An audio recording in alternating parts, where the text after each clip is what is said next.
কেচিৎ কেবলয়া ভক্তা বাসুদেব পরায়ণ। বন্ধ করে রাখতে বলুন, বন্ধ করে রাখতে বলুন। কিছু এই আপনি কথা বললে সমস্যা হচ্ছে, ওইভাবে হাত দিয়েন না। এখন রাত 9টা 9:30 মাইক ঠিক করছেন, রেখে দিন ওখানে। আপনি কথা বলেন না, রেখে দিন।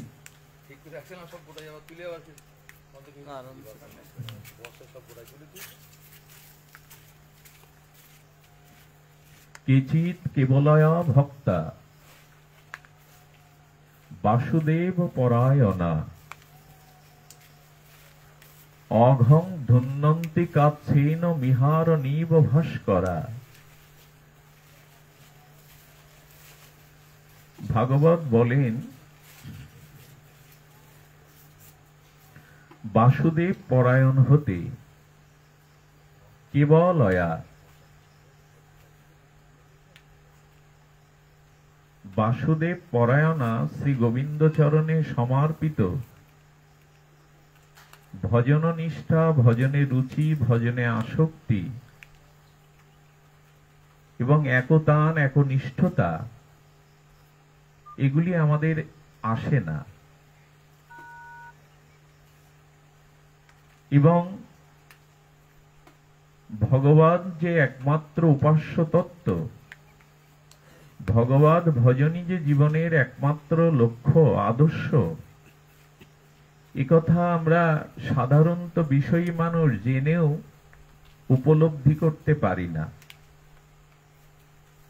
আর এভাবে বহুবিধ সাধুমুখে শ্রবণ করেও আমাদের চেতনা বা বিবেক উন্মেষ ঘটে না।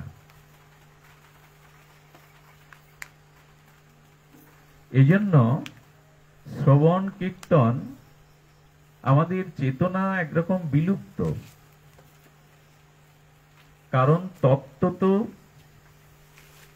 আত্মতত্ত্ব, ভগবত তত্ত্ব,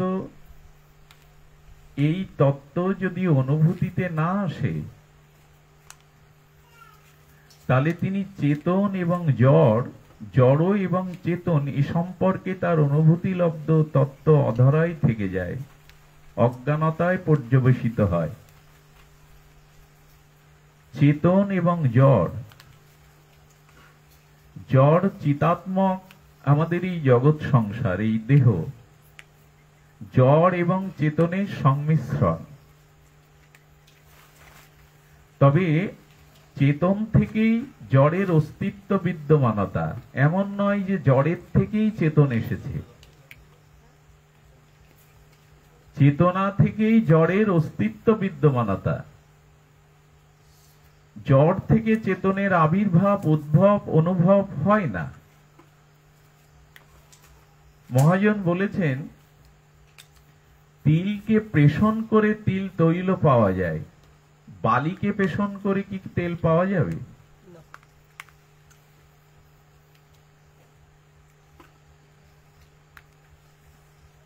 এই জন্য তিল পেষণকৃত তৈল পাওয়া সম্ভব, কিন্তু বালিকে পেষণ করে তৈল পাওয়া সম্ভব নয়। তো জীবসত্তার ভিতরে যে চেতনের অনুপ্রবেশ ঘটেছে, সেই চেতনের অনুপ্রবেশ, চেতন মানে যে চেতনা, এই চেতনা আমার ভিতরে বা চিৎ শক্তি আমার ভিতরে, এই চিতের অনুভূতি না হওয়া পর্যন্ত ধর্মরাজ্যে প্রবেশের অধিকারী নাই। অভিশপ্ত আমাদের এই জীবন, কারণ বিষয় বাসনা অবচেতনায় আমাদের অনুভূতি শুষ্ক প্রায়। আমাদের ভজন আছে, দীক্ষা আছে, সাধুসঙ্গ আছে, তীর্থ পর্যটন আছে, দান ধ্যান শুভকর্ম আছে, কিন্তু চেতনার অনুভব নাই। ধূপের অগ্নিকণাটা গাত্রে স্পর্শকৃত হলেই একটা জ্বালা অনুভব হয় ওই চেতনার থেকেই, কিন্তু মৃত ব্যক্তিকে শবদাহ অন্ত্যেষ্টিক্রিয়ায় চিতায় জ্বালালে তার চেতনার অনুভূতি শূন্য থাকায় তার জ্বালা অনুভবটা হয় না। হয় কি? পিতা এবং মাতার তাদের ঔর্য বীর্যে রক্তে যে সন্তানের দেহটা সুগঠিত হয় তিল তিল করে, বিন্দু বিন্দু করে, তো সেই পিতামাতার রক্তবীর্যে ঔরসে যে সন্তানটি মাতৃগর্ভে দেহ গঠিত হয়, ওখানে যদি চিৎ বা চেতন আত্মার অনুপ্রবেশ না ঘটে তবে গর্ভস্থ সন্তান মৃতই হয়। দেহ আছে কিন্তু চেতনা শূন্য, চেতন শূন্য দেহটি মৃত। তার মানে আমাদের এইটুকু জানতে হবে, চেতনার বা চেতনের অনুপ্রবেশের কারণে এই জড়ের অস্তিত্বটা আছে। আমি বাক্য বিন্যাস করছি, আমার দৃষ্টি শক্তি দিয়ে পরিদৃশ্যমান সম্মুখস্থ দৃশ্যাবলী দেখছি, এগুলো সব ওই চেতনেরই ক্রিয়া। এজন্য এই চেতন এবং জড়, তো ভগবানের চিৎকণ এই চেতন শক্তিটা উপলব্ধিটা শ্রীগুরু কৃপা ব্যতীত, ভজন মহিমা ব্যতীত, নিষ্কপটে সাধুসঙ্গ হরিকথায় রুচি ব্যতীত এই চেতনা উপলব্ধি হবে না। এই জন্য সাধক রামপ্রসাদ তিনি খুব আকুতি জানিয়ে তার ভবতারিণী আনন্দময়ী মাকে নিবেদন করেছিলেন, আমার চেতনা চৈতন্য করে দে মা। আমার চেতনা আছে কিন্তু চৈতন্যটা নাই। যেমন ঘুমন্ত মানুষটা অনুভূতিতে আনতে পারে না আমি কোথায় অবস্থান করছি, কে আমার স্ত্রী, কি পুত্র, নিজের পরিচয়, গভীর সুষুপ্তি ঘুমেতে, গাঢ় ঘুমেতে নিমগ্ন থাকলে তার উপলব্ধি হয় না। ভেতরে চেতনা আছে কিন্তু চেতনার অস্তিত্বটা জাগরুক নাই, চেতনাটা চৈতন্য নাই, তাই সে কে, কি তার পরিচয়, কি তার স্ত্রী পুত্র, এটা ঘুমন্ত সুষুপ্তি প্রায় মানুষ ভুলেই যায়। ঠিক তদুপরি শ্রীগুরু করুণা ধারায়, বৈষ্ণবের অনুগ্রহে, সাধু কৃপায়, ভজনে যদি আমাদের নিষ্ঠা রতিমতি না হয় তাহলে এই চেতনা জাগ্রত হয় না, ঘুমন্ত থাকে। ভারতীয় ঋষিরা এই জন্য বেদবাণীতে বলেছেন, উত্তিষ্ঠিত জাগ্রত প্রাপ্য বরানন নিবেদত। উপনিষদের ঋষির অনুভূতি সম্পন্ন মহাবাণীতে বলছেন, ওঠো জাগো আর ঘুমিও না, উত্তিষ্ঠিত জাগ্রত প্রাপ্য বরানন নিবেদত। এই মন্ত্র কত প্রাণকে যে জাগিয়েছে, কত অবচেতনকে যে চেতনা করেছে, কিন্তু আমাদের চেতনা আসেনি। আমাদের চেতনাটা আসেনি এই জন্য যে আমরা এই জড়ের প্রতি আসক্ত প্রবণ হয়ে চেতনার চৈতন্যটাই ভুলে গেছি। জড়ত্বই আমাদের অভিশাপ। জড় বলতে যে বস্তুর অস্তিত্ব বিদ্যমানতা নাই। এই জন্য জড়ত্বের অবস্থানে আমি যতদিন আছি ততদিন ব্রহ্মা কর্তৃকও যদি হরি কথা আপনি শ্রবণ করেন, দেবতাদেরও যদি সঙ্গ পান, তাহলে আপনার চেতনা জাগবে না। এটি একমাত্র অপেক্ষা আছে শ্রী গুরু করুণায়, শ্রী বৈষ্ণবের অনুগ্রহে, আর নিষ্কপটে একটু সাধুসঙ্গ, একটু ভজনের মধ্যেই এই চেতনা জাগরিত হতে পারে। চেতনা না থাকলে কি হয় বলে, চৈতন্য যদি না আসে, চেতনার দ্বারা আমার আত্মচেতনা বা আত্মচৈতন্য যদি না আসে। আচ্ছা, এক পিতার, সম্পদশালী ঐশ্বর্যশালী পিতার দুই সন্তান, তো যে সন্তানটি এখনো বিবাহযোগ্য হয়নি, কিশোর বা যুবকে পদার্পণ করেছে, সেই ছেলেটি মারা গেলে পিতার সম্পত্তির অধিকার পায় তো? মৃত সন্তান পিতার সম্পত্তির অধিকার পাবে তো? কথাটা বুঝতে পারছেন না? বোঝারই তো কথা। পিতার অতুল ঐশ্বর্য থাকতেও যে সন্তানটা বিবাহ করেনি, যুবাবস্থায় মারা গেল, মৃত সন্তান তো পিতার অধিকার পায় না। তেমনি ভগবান বলছেন, যার চেতনা জাগ্রত নেই, যার আত্ম উপলব্ধি নেই, সে বেঁচে থেকেও জীবন মৃত, সে ভগবানের সম্পদের অধিকারী নয়, সে পাবেই না। আচ্ছা, যদি চেতনা না থাকে কি হয়?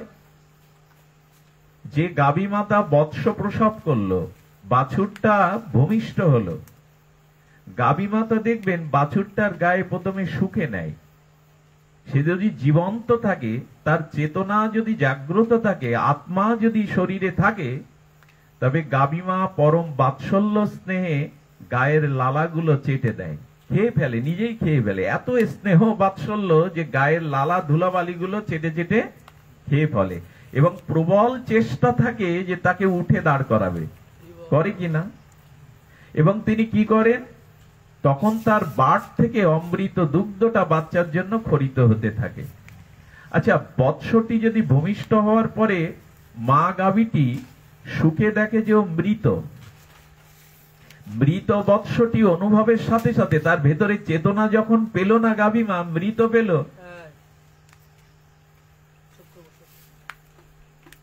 তখন কি হলো, মা কিন্তু মুখটা একরকম ফিরিয়েই নিল, আর গায়ের লালাগুলো চেটে চেটে বাৎসল্য প্রেমে ভক্ষণ করে না। এই ওঠো,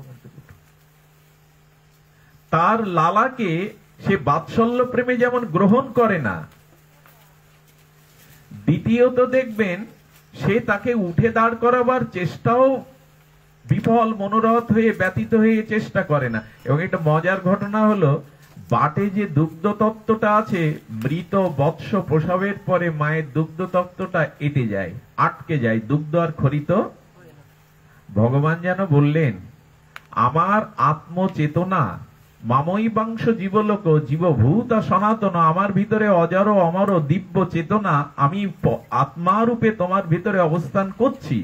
তুমি এই চেতনা যদি জাগ্রত না করো, হরি ভজনের দ্বারা, ভগবত চরণ পদ্ম আশ্রয়ের দ্বারা যদি ভগবত ভজনশীল না হও, তাহলে এক অর্থে তুমি জীবন মৃত, বেঁচে থেকেও মরা।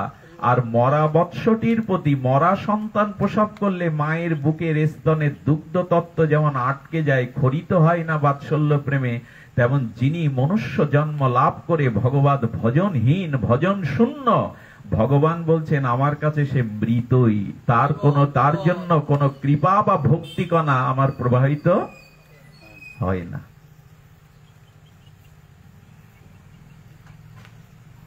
এই জন্য ভগবত ভজন পর না হলে, গোবিন্দ চরণ পাদ পদ্ম আশ্রয় না করলে বলা হয়েছে জীবন মৃত, বেঁচে থেকেও মরা।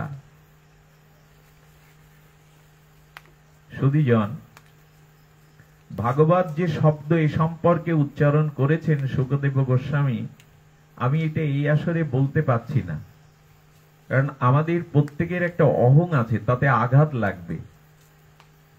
তবু মাঝে মাঝে পিতামাতা যেমন অবাধ্য সন্তানকে শাসন করেন তার মঙ্গলের জন্য, সর্ববেদান্ত সার, অমল পুরাণ, অভিন্ন কৃষ্ণ তত্ত্ব, ভাগবত আমাদের শাসনের জন্য দুটো শ্লোক বলে দিয়েছেন। আগে থেকে ক্ষমা চেয়ে নিচ্ছি। যাদের ভগবত ভজন নাই, যাদের আত্ম উপলব্ধি বা আত্মচেতনার কোনো চেষ্টাই নাই, যারা জড় জগৎ নিয়ে, জড়ত্ব নিয়ে, স্ত্রী পুত্র মান সম্মান ভোগ বিলাসে রত, হ্যাঁ, তাদের জন্য ভাগবত বলছে তরব কিংন জীবন্তী। কোন কোন মানুষ ভগবত ভজন শূন্য শ্রী গুরুর চরণ আশ্রয় ব্যতীত দাবি করে বসে, তার বিদ্যার গৌরবে, তার ধনের অহংকারে সে বলে আমি 100 বছর বেঁচে আছি, এটাই তো আমার কাছে সব থেকে বড় প্রাপ্তি, ধর্ম, বেঁচে থাকাটাই ধর্ম। তো ভাগবত তখন বলছেন তরবং কিগ্ন জীবন্তী, গাছগুলো কি 200 বছর আকাশের মাথা উঁচু করে বেঁচে থাকে না? তো বেঁচে থাকাটাই জীবনের সার্থকতা। ভগবত ভজন ব্যতীত, আত্মচেতনা বা আত্ম উপলব্ধি ব্যতীত কেউ যদি দাবি করে আমি 100 বছর বেঁচে থাকি, এটাই আমার ধর্ম, এটাই আমার সার্থকতা, ভাগবত বলছে তরবং কিগ্ন জীবন্তী, গাছগুলো কি 200 বছর আকাশে মাথা উঁচু করে বাঁচে না? তাতে কি হয়? আচ্ছা, যদি ওই তার্কিক ব্যক্তি, ভগবত বিমুখ, কৃষ্ণ বিমুখ, ভজনহীন ব্যক্তি দাবি করে আচ্ছা আমি তো শ্বাস প্রশ্বাস গ্রহণ করছি, গাছের সাথে আমার দৃষ্টান্ত দিচ্ছ কেন? যদিও গাছ শ্বাস প্রশ্বাস গ্রহণ করে, খাদ্য গ্রহণ করে, তবু বলছে আমি তো শ্বাস প্রশ্বাস নিচ্ছি, গাছ কি এইভাবে আমার মতো শ্বাস প্রশ্বাস প্রত্যাহার গ্রহণ করে? ভাগবত তখন বললেন ভস্ত্রা কিংন শশস্তে, তো তুমি কি দেখো না, কর্মকারদের চর্ম দ্বারা নির্মিত বিশেষ যন্ত্র হাপড়টা জোরে জোরে শ্বাস নেয় আর ছাড়ে। তো নিঃশ্বাস নেওয়াই কি জীবনের সার্থকতা? ও তো কর্মকারদের হাপড়ও জোরে জোরে শ্বাস নেয় আর ছাড়ে। আচ্ছা, দাবি করতে পারে কৃষ্ণ বিমুখ ভজন বিমুখ ব্যক্তিটি, আত্মচেতনা শূন্য ব্যক্তিটি, তিনি দাবি করতে পারেন আমি তো ভালো মন্দ আহার করি, চর্বচেষ্য লেজ্জ পেয়েও ভালো ভালো খাদ্য আহার গ্রহণ করি। ভগবান বলছে ন খাদন্তি ন মেহন্তি কি গ্রামে পশু ব্যবহারে। বড় লোকের বাড়ির, ধনীর বাড়ির কুকুরগুলোর জন্য হোটেল থেকে খাদ্য আছে, সে প্রতিদিন আমিষ খায়, মাংস খায়, তাতে কি যায় আসে? ভালো খাওয়াটা বেঁচে থাকার সার্থকতা। একদল লোক আত্মতৃপ্তি, উদর পরিপূরণ করে গল্প দেয়, এই খেয়েছি তাই খেয়েছি, খাবার গল্পও দেয়। ভালো খাওয়াটা বেঁচে থাকায়, এটা কুকুরের জন্যও তো হোটেল থেকে খাদ্য আসে। ভালো খাওয়াটা বেঁচে থাকা, আগেই বলেছি কষ্ট পেতে পারেন, অহংয়ে আঘাত লাগতে পারে, কিন্তু ভাগবত এটা বলে দিয়েছেন না, দৃশ্যমান সূর্য উদিত হয়, পশ্চিম দিগন্তে অস্ত যায়, সাধারণরা মনে করে এটা স্বাভাবিক নিত্য ঘটনা, কিন্তু ভগবত ভক্ত মনে করে না, মৃত্যুর একটা দিন এগিয়ে এলো।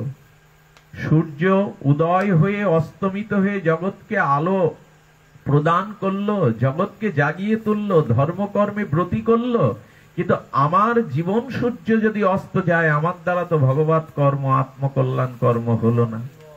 সাধারণের উদয় অস্তটা সাধারণই, নিত্য ঘটনা, কিন্তু আত্মচেতন ভজনশীল ভজনানন্দী ভক্তের কাছে এই জিনিসটা বড় ব্যথার হয়ে ওঠে। তেমন বেঁচে থাকাটা, ভালো খাওয়াটা, ভালো পড়াটা, এটা ভাগবত স্বীকার করেনি বেঁচে থাকার বা তোমার অস্তিত্ব আছে। আরো কি বলেছে জানেন? কষ্টটা আগেই বলেছি, ক্ষমা আবার চেয়ে নিচ্ছে। আরো কি বলেছেন? আগে থেকে ক্ষমা চাইছে, এই জন্য শব্দগুলো আপনাদের আঘাত আনতে পারে, কিছু করার নেই। বীর বরাহরষ্টা সংস্তত পুরুষ পশু ন যৎ কর্ণ পাথপিতা জাতু নাম গদাব্রজ।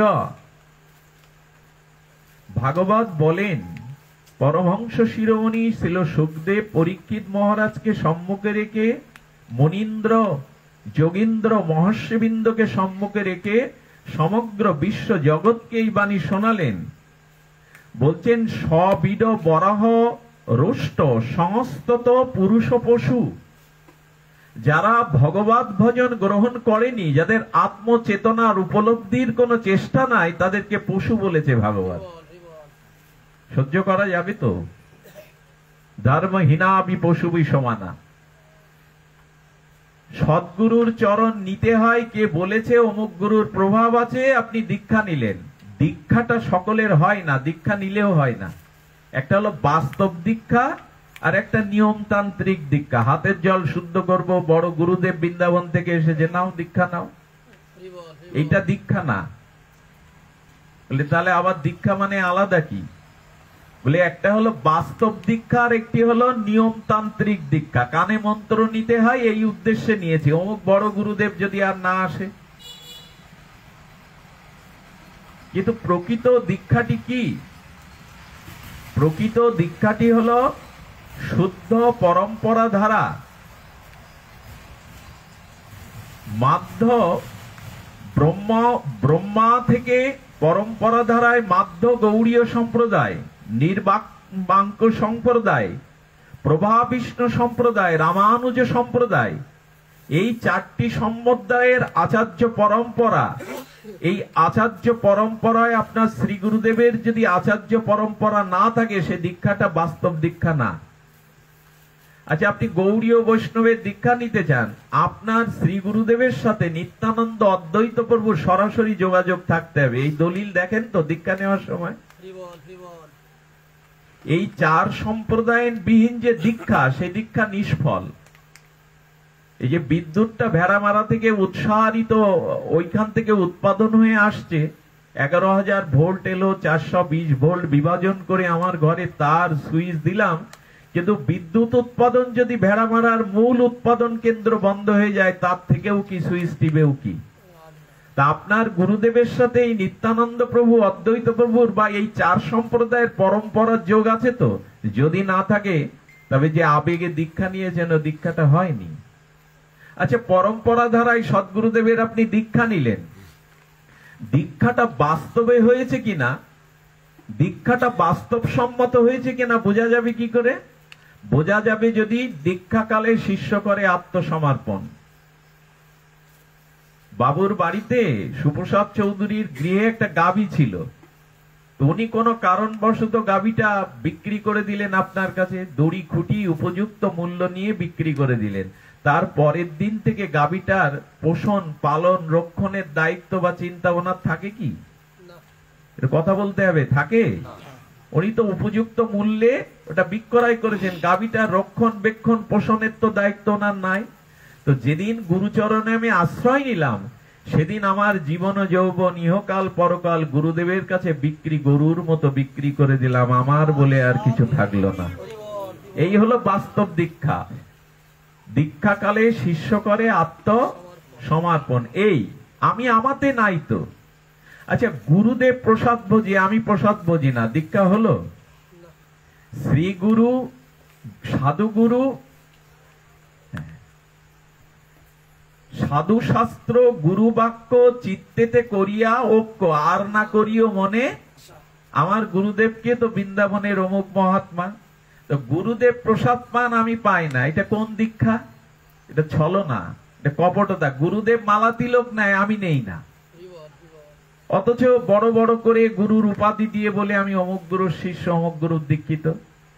গুরুদেবের বাক্যে যদি আপনার আস্থা না এলো, বিশ্বাস নেই হলো, আপনার ওটা দীক্ষা হয়নি, ওটা বাস্তব দীক্ষা হয়নি, নামমাত্র দীক্ষা হয়েছে। এই জন্য বহুবিধ সদ্গুরুর কাছে দীক্ষার পরেও গুরু আদেশকে লঙ্ঘন করার অপরাধে তার জীবনে আত্মচেতনা আসে না,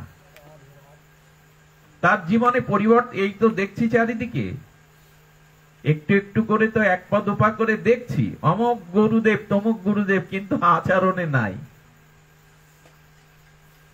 এই জন্য বাস্তব দীক্ষাটা আমাদের প্রায়শ হয় না। যদি আত্মসমর্পিতকৃত বাস্তব দীক্ষা হতো, আমাদের জীবন গুরুদেবের রঙে, ভক্তির রঙে রাঙিয়ে যেত, অনেকদিন আগে রাঙিয়ে যেত। পরিবর্তন নাই মানে দীক্ষাটা নাম মাত্র নিয়েছি, উদ্দেশ্যটা মহৎ না। আমার দীক্ষা নিতে হয়, ঠেলে পাঠিয়েছে, হাতের জল শুদ্ধ করবো, এই মাত্র। আচরণ বদলাতে হবে। এখন এইখানে শাস্ত্র কি বলছেন? ভগবত ভক্তিহীন জনকে নরাকৃতি পশু বলা হয়েছে। আগেই বলেছি, ক্ষমা করতে হবে, শব্দটা আমার নাই। নরাকৃতি মানে নর আকৃতি আছে, কিন্তু সে পশু। যারা ভগবত ভজন করে না, মনুষ্য জন্ম পেয়েও সদ্গুরুর আশ্রয় না নিয়ে যারা ভজন করে না, তারা কি বলেছেন? আচ্ছা, আমাদের আকারটা তো মানুষের মতো, দুটি হস্ত পদ বিশিষ্ট অবয়ব। আমাকে দেখলে অবয়বে আকৃতিতে মানুষ মনে হবে, কিন্তু আমার চেতনার উপলব্ধি যদি না থাকে, আমার মনুষ্যত্ব মানবতাবোধ যদি না থাকে, আধ্যাত্ম চেতনা যদি না থাকে, তাহলে বলছেন প্রকৃতিতে তুমি মানুষ না, আকৃতিতে তুমি মানুষ, কিন্তু প্রকৃতিতে। আকৃতি এবং প্রকৃতি এই দুটি লক্ষণে বস্তু নির্ণয় করতে হয়, সরব লক্ষণ আর তটস্থ লক্ষণ।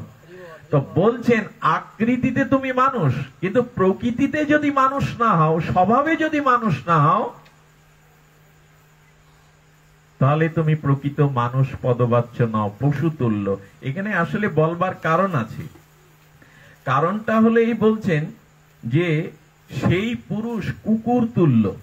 আরে বাবা, কুকুরের আর এক নাম হলো গ্রাম্য সিংহ। কুকুর বললে শব্দটা একটু বেমানান মনে হয়, খুব শব্দটা আঘাত করে। তাহলে ভগবত ভজনহীন, যার কানে গদাব্রজ হরি কথায় যা রুচি হয়নি, আসক্তি হয়নি, তাকে গ্রাম্য সিংহ, সারমেয় কুকুর বলে। কেন? কুকুরের স্বভাব দেখবেন, একটা হাড় তুলে নেয়, ফেলে দেওয়া আবর্জনা থেকে কুড়ি একটা হাড় তুলে নেয়। হাড়ের গায়ে এক বিন্দু মাংস নাই, কিন্তু মাংস আছে, আস্বাদন করবে এই লালসায় ও খুব কষ্ট করে হাড়টা দাঁত দিয়ে চিবাতে থাকে, তাতে রক্তক্ষরণ হয়, ওর জিহ্বা কেটে যায়, গালসি কেটে যায়, কিন্তু ওর চেতনা নেই এই হাড়টাতে মাংস বলে ওর আহার্য বস্তু নাই। তেমন মানুষ যদি ঈশ্বরকে ভুলে, আত্মচেতনা ভুলে জীবন যৌবন ধন উপার্জন আর ভোগ বিলাসের মধ্যে ডুবে থাকে এই সংসারে, তাহলে তাকেও বুঝতে হবে প্রকৃত সুখ প্রকৃত আনন্দ কোথায় এই সন্ধান না জেনে সে ওই সারমেয় কুকুরের মতো মাংস পাওয়ার আসে হাটটা চিবাতে গিয়ে যেমন ক্ষতবিক্ষত রক্তাক্ত হয়, এই মানুষ ঈশ্বর ভজন বলে শুধু রূপ যৌবন ভোগ বিলাসে যারা ডুবে রয়েছে তাদের জীবন হয় ক্ষতবিক্ষত যন্ত্রণা কাতর। গদব্রজ ভগবানের কথা যাদের কর্ণে যায় না তাদের উষ্ট বলা হয়েছে, উট। আচ্ছা, উট বলা হলো কেন? উটের স্বভাব হলো আম্র কচি মুকুল দেবেন, ওরা খাবে না। আম্র মুকুল যদি দেন ওরা খাবে না। ওরা কি করে জানেন? মরুভূমির বুকে একরকম কাটা গাছ হয়, সেই কাটা গাছটা খেতে, কাটাটা খেতে ওদের বড় আস্বাদন লাগে। কারণ কাটার কি কোনো স্বাদ আছে? নাই। কাটাটা চিবাতে গিয়ে ওদের গালের নরম অংশ থেকে রক্ত খরিত হয় ফুটে ফুটে। ওই রক্ত নিজের রক্ত খায় আর মনে করে এটা কাটার রসের একটু নোনতা নোনতা লাগে।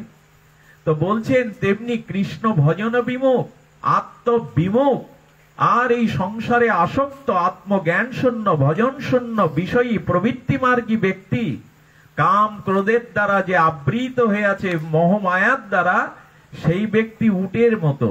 তারা সারাটা জীবন এই নিজের রক্তই পান করে, কত কি করে সংসারের জন্য, ঘর সাজায়, বিত্ত বৈভাবে মেতে থাকে, অথচ তারা ওই নিজের পরিশ্রম আর নিজের রক্ত করা জল যে অর্থগুলো তার কাজে আসে না, পরকালেও কাজে যায় না, কোনো কাজেই আসে না তার।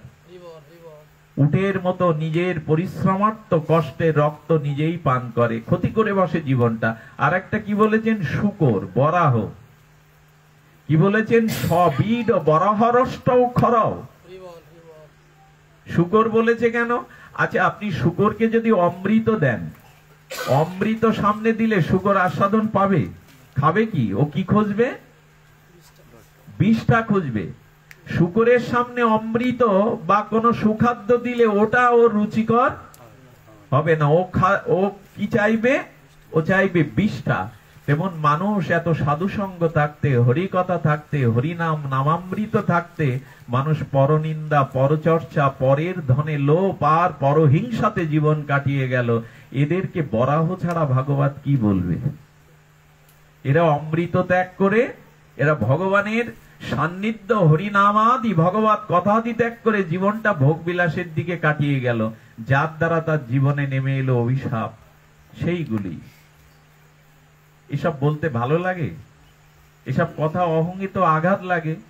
এসব কথা বলা ছেড়েই দিয়েছি, কিন্তু বলতে হচ্ছে এই কারণে, ভাগবত বলছেন যে তোমার সিদ্ধান্তে আসতে হবে জীবনের, যে ভগবত ভজনের জন্যই তোমার জন্ম।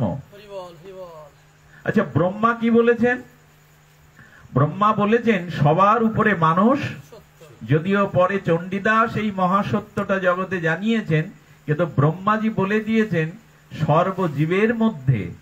সর্বজীবের মধ্যে দেবদুর্লভ সুরদুর্লভ হলো মনুষ্য জন্মই হলো শ্রেষ্ঠ। যত প্রাণী জীবনিবাহ আছে, খেচর, উভয়চর, আকাশচর, জলচর, যত প্রাণী আছে তন্মধ্যে মানুষই হলো শ্রেষ্ঠ, এমনকি দেবতাদেরও উপরে।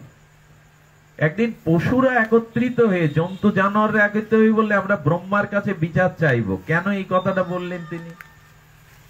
মানুষ যে শ্রেষ্ঠ আমরা মেনে নিতে পারছি না। তো ব্রহ্মার কাছে প্রথমে তিনজন গিয়েছিল, ঘোড়া, ছাগল আর হলো মেষ। মেষ মানে বেড়া। ব্রহ্মাকে প্রণাম করে বলছেন আপনি ভাগবত থেকে, বেদ থেকে ওই কথাটা লিখে দিন যে মানুষ শ্রেষ্ঠ, এটা কেটে দিন। এটা রাগান্বিত হয়ে বলছেন পশুরা। পশুদের কথা তো ব্রহ্মা বুঝবেন, উনি সৃষ্টিকর্তা। ঘোড়ায় গিয়ে এসে বলছেন প্রভু আমার কিছু বলার ছিল, আপনি মানুষকে শ্রেষ্ঠ করলেন কেন? কথাটি খুব মন দিয়ে শুনুন, ঘুম আসতে দিয়েন না, কাজে আসতে পারে। বলছেন যে প্রভু আপনি মানুষকে শ্রেষ্ঠত্বের আসন দেব দুর্লভ সুর দুর্লভ এই মহামহিমায় অধিষ্ঠান করলেন কেন? ব্রহ্মা বলছেন কেন, মানুষের থেকে শ্রেষ্ঠ কি আছে প্রমাণ করো। ঘোড়া তখন এগিয়ে এসে বলছেন অশ্ব, যারা অত্যাচারী হয়, যারা অন্যের উপর অত্যাচার করে তাদের শ্রেষ্ঠত্ব দেওয়া তো উচিত নয়। ঘোড়া তখন বললেন আমার একটাই পিঠ, আচ্ছা একটাই সিট দিয়ে একজন বসুক। ঘোড়া ব্রহ্মাকে বলছেন আমার পিঠ তো একটা, তো ওখানে একটা সিট দিয়ে একজনই বসুক। একজন বসলো, কিন্তু পেছনে আর একটা যন্ত্রের মতো তৈরি করে, একটা ছত্র তৈরি করে ওখানে আর 12 জনকে নিয়ে আমায় টানতে লাগলো চাবুকের আঘাত দিয়ে। ব্ল্যাক মাল থাকলে বলে পুলিশের থানার সামনে দিয়ে যাওয়া যাবে না, খানাখন্দ দিয়ে যেতে হবে। আচ্ছা আমার পিঠে তুই একজন ওঠ, 12 জনকে পিঠে উঠিয়ে চাবুকে, প্রভু এত অত্যাচার যারা করে তাদের আপনি শ্রেষ্ঠ বললেন কেন? সঙ্গে সঙ্গে ভেড়া এগিয়ে এসে, মেষ এগিয়ে এসে বলছেন প্রভু আমার কিছু বলার ছিল। আচ্ছা আমার গায়ে যে পশমটা দিয়েছেন লোমকূপ গুলো কেন? বলে এটা যখন ঠান্ডা আসবে, শৈত প্রবাহ আসবে, তখন এই লোমের দ্বারাই তো আমি বেঁচে থাকবো। শীতটা আমার আবৃত থাকলে আমি শীত থেকে রক্ষা পাবো। প্রভু জানেন আপনি মানুষকে শ্রেষ্ঠ করেছেন, আমি মানতে পারছি না। আমার গায়ের লোমগুলো ছিঁড়ে ছিঁড়ে মুড়িয়ে নিয়ে ওরা মামলার শাল তৈরি করে। আচ্ছা ওদের শীতের জন্য আমার লোমগুলো ছিঁড়ে ছিঁড়ে ওরা তৈরি করে, আমার কথা তো একবারও ভাবলো না। যারা এইরকম অত্যাচারই করে, অন্যকে অত্যাচার করে নিজের সুখের চিন্তা করে, তাদের আপনি শ্রেষ্ঠত্বের আসন কেন দিলেন? ছাগলটা মুখ বাড়িয়ে বললেন প্রভু আমারও কিছু বলার ছিল। ভেড়াকে বলছেন তোর তো লোম মুড়িয়ে নেয়, আর আমারে কেটে কেটে ওরা প্রায় খায়, তোর তো লোম নিয়ে নেয়, আমাকে যে কেটেই খায়।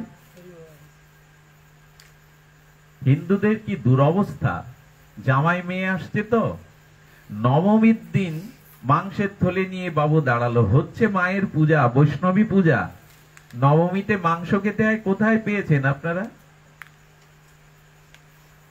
একটা উপাসনা চলছে মন্দিরে, সেইখানে আপনি মাংসের লাইন দিতে গেলেন, কোন শাস্ত্রে পেয়েছেন আপনি?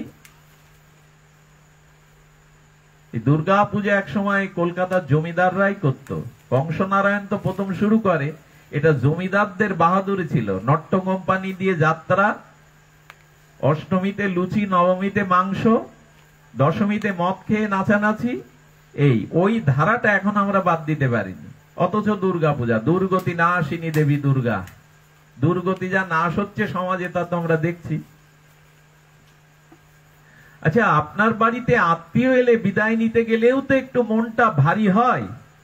5 দিন মার পূজা করে যেদিন বিসর্জন দেন, ওই দিন মদ খেয়ে নাচানাচি কেন? খুব আনন্দ মাকে বিদায় দিতে, চুবিয়ে চুবিয়ে গঙ্গায় বা নদীতে দিয়ে আসতে। গতকাল ছিল বিজয়া দশমী, একবার বিজয়াতে, এখন মাকে চুবিয়ে মদ খেয়ে নাচানাচি করলো কয়েকটা যুবক। পরের দিন করেছি কি, সে নদীতে পার হতে গিয়ে নৌকা ডুবিয়ে দিয়ে মারা যাচ্ছে। তখন ওই দুর্গাপূজা 4 দিন গেছে তো, ডাকছে মা বিপদহারী, মা দুর্গা রক্ষা করো। মা আকাশ থেকে মাথা উঁচু করে বললেন কাল যখন আমায় ডুবালি তখন হাসাহাসি নাচানাচি করছিলে, এখন আমি করলে কেমন দেখাই দেখ।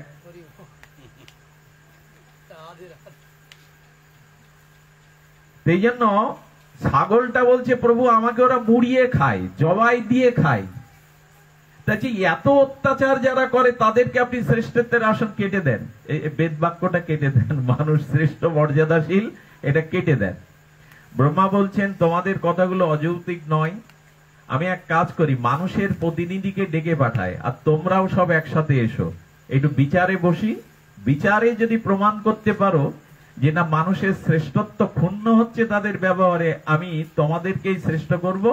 মানুষের পক্ষ থেকে একজন বুদ্ধিমান প্রতিনিধি পাঠানো হলো। ব্রহ্মা খাতা কলম নিয়ে বসলেন, শুরু হলো বিচার। এই 3 জন পশুর কথা শুনেছেন, জন্তু জানোয়ারের কথা, মানুষকে প্রমাণ করবার জন্য ব্রহ্মা বললেন প্রমাণ করো তুমি কেন শ্রেষ্ঠ। উনি প্রথমেই তখন বললেন প্রভু ঘোড়াকে ডাকতে বলুন তো, ভেড়াকে ছাগলকে ডাকতে বলুন তো, যে স্বরগুলো আমি আর অনুকরণ করলাম না, এটা আপনাদের শোনা জানা। বললেন আমাদের কণ্ঠ আর ওদের কণ্ঠ এক হয়, হা হা ভ্যা ভা, এই যে ডাকা আর আমার কণ্ঠটা এটা এক, এর থেকে শ্রেষ্ঠ আমি। যুক্তিবাদী মানুষ তো, বুদ্ধিমান প্রতিনিধি গেছে, মানুষের বুদ্ধি তো আর কম না। তখন হঠাৎ কোকিল এগিয়ে এলো। কোকিল এগিয়ে এসে বলছে প্রভু ওর কাছে শুনুন তো, এই পৃথিবীতে যার কণ্ঠস্বর খুব সুমধুর হয় তার কণ্ঠস্বরকে, উপাধিটা, বিশেষণটা আমাকে দিয়ে দেয় কেন কোকিল কণ্ঠ? আচ্ছা, ও ডাকলে ওর আওয়াজে মানুষ দাঁড়ায় না, কিন্তু বসন্তে অশ্বত্থের ডালে বসে ডাকলে প্রকৃতির প্রতিটা মানুষ থমকে দাঁড়ায়। কলকুঞ্জন কৃত রাগ রাগিনী কোকিলের কলকুঞ্জন কার না আনন্দ হৃদয়ে জাগায়। ব্রহ্মা বলছেন টিকলো না, তোমার এই কথাটা টিকলো না, টিক দিয়ে কেটে দিলেন। দ্বিতীয় বলো, দ্বিতীয়টা বলো। মানুষ তখন বলছেন, প্রভু আচ্ছা ওদের কাছে জিজ্ঞাসা করুন তো যে আমাদের মতো সুন্দর সুরম্য বাড়ি তৈরি করতে পারে কিনা, ওরা গৃহ তৈরি করতে পারে কিনা। বাবুই এগিয়ে এসে বলল, আমি যে বাসা তৈরি করি এটা তোমাদের পক্ষে সম্ভব না। এখন তো বাবুই পাখি দেখা যায় না, বিরল হয়ে গেছে। এবং লক্ষ্য করবেন, বাবুই পাখি বা একটা চড়াই পাখি বা টুনটুনি বা যেভাবে খড়কুটো এনে বাসা তৈরি করে, এটা আপনার আমার পক্ষে সম্ভব না। বাবুই এসে বলছে, প্রভু শিল্পের দিক দিয়ে, বাসার দিক দিয়ে মানুষ পারে না, ওরা তো মিস্ত্রি ডেকে নকশা করে, কিন্তু আমি নিজেই করি। আচ্ছা, মানুষকে কাছে ব্রহ্মা বলছেন এটাও তো তেমন টিকলো না। বলছেন, প্রভু বলের দিক দিয়ে যদি বিচার করি, যদি বলের দিক দিয়ে বিচার করি, মানুষের তো শ্রেষ্ঠ বল। সঙ্গে সঙ্গে বাঘ এসে বলছে, প্রভু ও তো বলের কথা বলে, কিন্তু এই জগতে যার গায়ে প্রবল পরাক্রম বল আছে তাকে তুলনা করা হয় ব্যাঘ্রের মতো বল। আচ্ছা, আপনাদের এখানে যদি একটা বাঘ ছেড়ে দেওয়া যায়, বসবেন তো এখানে? আপনারা 100 মানুষ একটা বাঘ ছেড়ে দিলে বসবেন? পুরো গ্রাম উজাড় হয়ে যায়। বাঘ বলছে, না আমার বলের সাথে ওরা তো পারবে না প্রভু, বলের অহংকার কেন? সঙ্গে সঙ্গে মানুষ বলছে, প্রভু আমার পোশাকের দিকে তাকান, এই আপনারাও পোশাক পরেছেন, আমিও পরেছি, তো পোশাকটা জলজল করছে। প্রভু পশুদের কি এই পোশাকের তত্ত্ব আছে যে ওদের শ্রেষ্ঠ বলবে? হরিণ, চিত্রা হরিণ এগিয়ে এসে বলছে, প্রভু আমার গায়ের দিকে ওকে তাকাতে বলুন। চিত্রা হরিণের যে বিচিত্র অঙ্গ শোভা, বলেন ওদের কাজলে ছিঁড়ে যায়, রং উঠে যায়, কিন্তু চিত্রা হরিণ বলছেন আমার গায়ে যে বিচিত্র বৈচিত্র্যময় বিচিত্র রং, এইটা মানুষের পক্ষে সম্ভব না। মানুষ তখনও মুখ নিচু করলো। আর কি বলা যায়? তখন বলছে, প্রভু আমাদের নাসিকাটা শিল্পের মতো, কবির কাব্যের মতো। তোতা পাখি এগিয়ে এসে বলছেন, আমার ঠোঁটের মতো ঠোঁট তোমাদের না। ঠোঁটের দৃষ্টান্ত দিয়ে গেলে তোতা পাখির ঠোঁটের দৃষ্টান্ত দেয়া হয়। মানুষ তখন একটু দ্রুত বলে চলেছে, আমাদের চোখটা আকর্ণ বিস্তৃত সুন্দর। হরিণ এসে বলছেন, দৃষ্টান্ত হরিণী চোখের সাথে দাও কেন? হরিণের মতো সুন্দর আকর্ণ বিস্তৃত নয়ন তোমাদেরও নেই। এই মানুষ বলতে বলতে একটু ক্লান্ত হয়ে শেষে বলছে কি, আচ্ছা আচ্ছা আমরা প্রচুর বুদ্ধি রাখি, আমাদের বুদ্ধি তো কম না, মানুষের মেধা তো কম না। কাক এগিয়ে এসে বলছেন, আমার মতো বুদ্ধি এখনো তোমরা সঞ্চয় করতে পারোনি। আচ্ছা, এই কথাগুলো ভাগবতীয় কথা নয়, তবে এসেছে আমাদের টিকাকার কোন দিয়েছেন মানুষের সাথে একটা দৃষ্টান্ত দিতে। আচ্ছা, এখানে বলা হচ্ছে মানুষ একটু বিভ্রান্ত হয়ে ক্রোধে বলে বসেছে, আমি সব থেকে মূর্খ। ওরাও কি মূর্খ? আমি সব থেকে মূর্খ। গাধা এগিয়ে এসে বলছেন, আমার মতো মূর্খ তোমরা না। তোমাদের মধ্যে যারা মেধা শূন্য,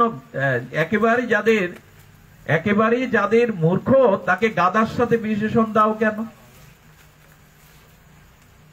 শুধু ভক্তগণ, ব্রহ্মা তখন হাল ধরলেন। শ্রেষ্ঠত্ব মানুষের এই প্রতিষ্ঠা করতে গিয়ে ব্রহ্মা তখন পশুদের বললেন, একটি কারণে মানুষ শ্রেষ্ঠ থাকবে আছে, সেই একটা কারণ হলো পশু বা জন্তু জানোয়ারের জীবনে ভগবত ভজন নাই, কিন্তু মানুষের জীবনে হরি ভজন ভগবত ভজন আছেই বলে মানুষ শ্রেষ্ঠ।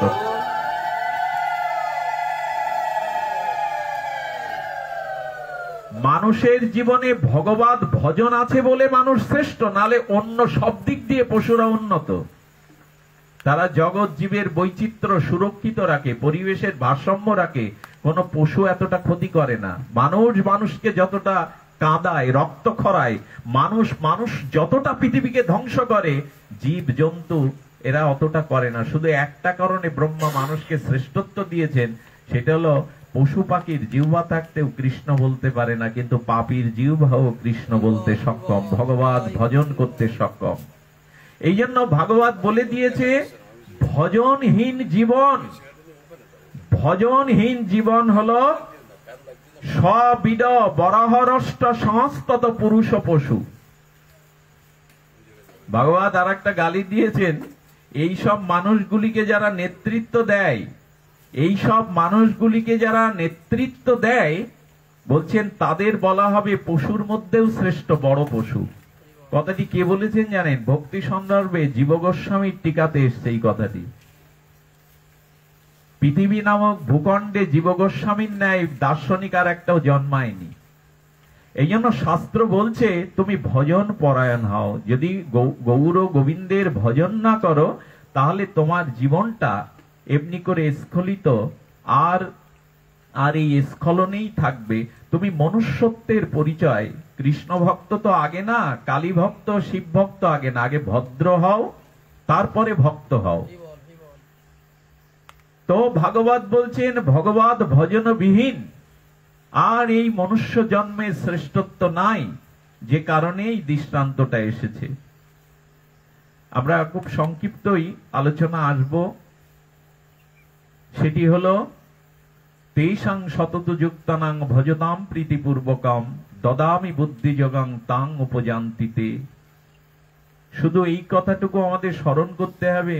অবশ শিশুরা পথের থেকে নুড়ি পাথর কুড়িয়ে আনে, বুঝিবা তারা দু চারজন মিলে খেলতে থাকে। খেলায় যিনি হেরে যায়, পাথর নুড়িগুলো জিতে যাওয়াকে দিয়ে দিতে হয়। হেরে গিয়ে তখন নুড়ি পাথর হারিয়ে কাঁদতে থাকে শিশুটি। অবশ শিশুটি হেরে যাওয়ার বেদনায়, পাথর হারানোর বেদনায় কাঁদতে থাকে। আর যে পাথর নুড়িগুলো পেয়েছে সে আনন্দে হাসতে থাকে, তারই বিজয় হয়েছে মনে করে। পাশ দিয়ে যদি কোনো তত্ত্বজ্ঞ ব্যক্তি যায়, তবে ওদের কান্না হাসির মূল্যায়ন নেই এই ভেবে যে ওরা নুড়ি পাথরকেই হারানো বা পাওয়াকে আনন্দ বেদনা মনে করছে। আচার্য শ্রী গুরুদেব আমাদের দিকে তাকিয়ে বলে, স্ত্রী পুত্র ধন দৌলত বিত্ত বৈভব রূপ যৌবন এগুলো নুড়ি পাথর, অবচেতন জড়ত্বের খেলা। এতে পেলেও আনন্দের কিছু নেই, হারালেও বেদনার কিছু নেই। সেই দিন আনন্দ পাবে যেদিন ভগবানকে উপলব্ধি করতে পারবে, আর সেই দিন দুঃখ পাবে যেদিন ভজন থেকে নিজেকে পিছিয়ে রাখবে। আমরা সব ভ্রান্ত, অনেকটা ভ্রান্ত। যার চোখে ছানি পড়েছে, চক্ষু রোগ উঠেছে, সে যদি আকাশের দিকে তাকায় জাল জাল দেখবে, নীল পীত বেগুনি দেখবে, নানান বিচিত্র বৈচিত্র্য দেখবে। আসলে ওগুলো আকাশে নাই, তার চোখের দুষ্ট ব্যাধিতে, চোখের রোগের কারণে সে এইগুলি না থাকতেও দেখছে। তেমন যাদের আত্মজ্ঞান, গুরু কৃপা, ভজন নাই, তারাও এই জগৎ সংসারকে, ঈশ্বরকে দেখে না, তারা জগতের ভোগ সুখের দিকে তাকিয়ে দেখে, যার অস্তিত্বই নেই। এগুলো মায়া আমাদেরকে দেখায়। চোখটা ছানি পড়লে যেমন আমরা দেখি, মায়া আমাদেরকে এমনি করে দেখায়। এই জন্য মানুষের জীবনে আত্মচেতনা, ভগবত বিমুখতা এবং নিবৃত্তির পথে না যেতে যেতে, ভজন না করতে করতে মানুষের জীবনে এখন প্রবেশ করেছে ভয়, অস্থিরতা, অশান্তি, হারানোর বেদনা। যদি এর থেকে উদ্ধার পেতে হয়, তবে প্রথমে যেটা করতে হবে, অন্যের ভালোটা আমাদের দেখতে শিখতে হবে। অন্যের ভালোটা দেখতে শিখতে হবে। এই জন্য যারা অন্যের কল্যাণ, অন্যের উৎকর্ষ সহ্য করতে পারে না, তাদের দ্বারা ভগবত ভজন হবেই না। নরোত্তম ঠাকুর বললেন, কাম থাকতে, ক্রোধ থাকতে আর লোভ থাকতে, সবকিছু থাকতেই ভজন হবে, কিন্তু মাৎসর্য যোগটা থাকলে তোমার দ্বারা ভজন হবে না। এইটাকে উনি বলেননি। কাম কৃষ্ণ আরাধনে, ক্রোধ ভক্তোদ্দেশী জনে, লোভ সাধু সঙ্গ হরি কথায়।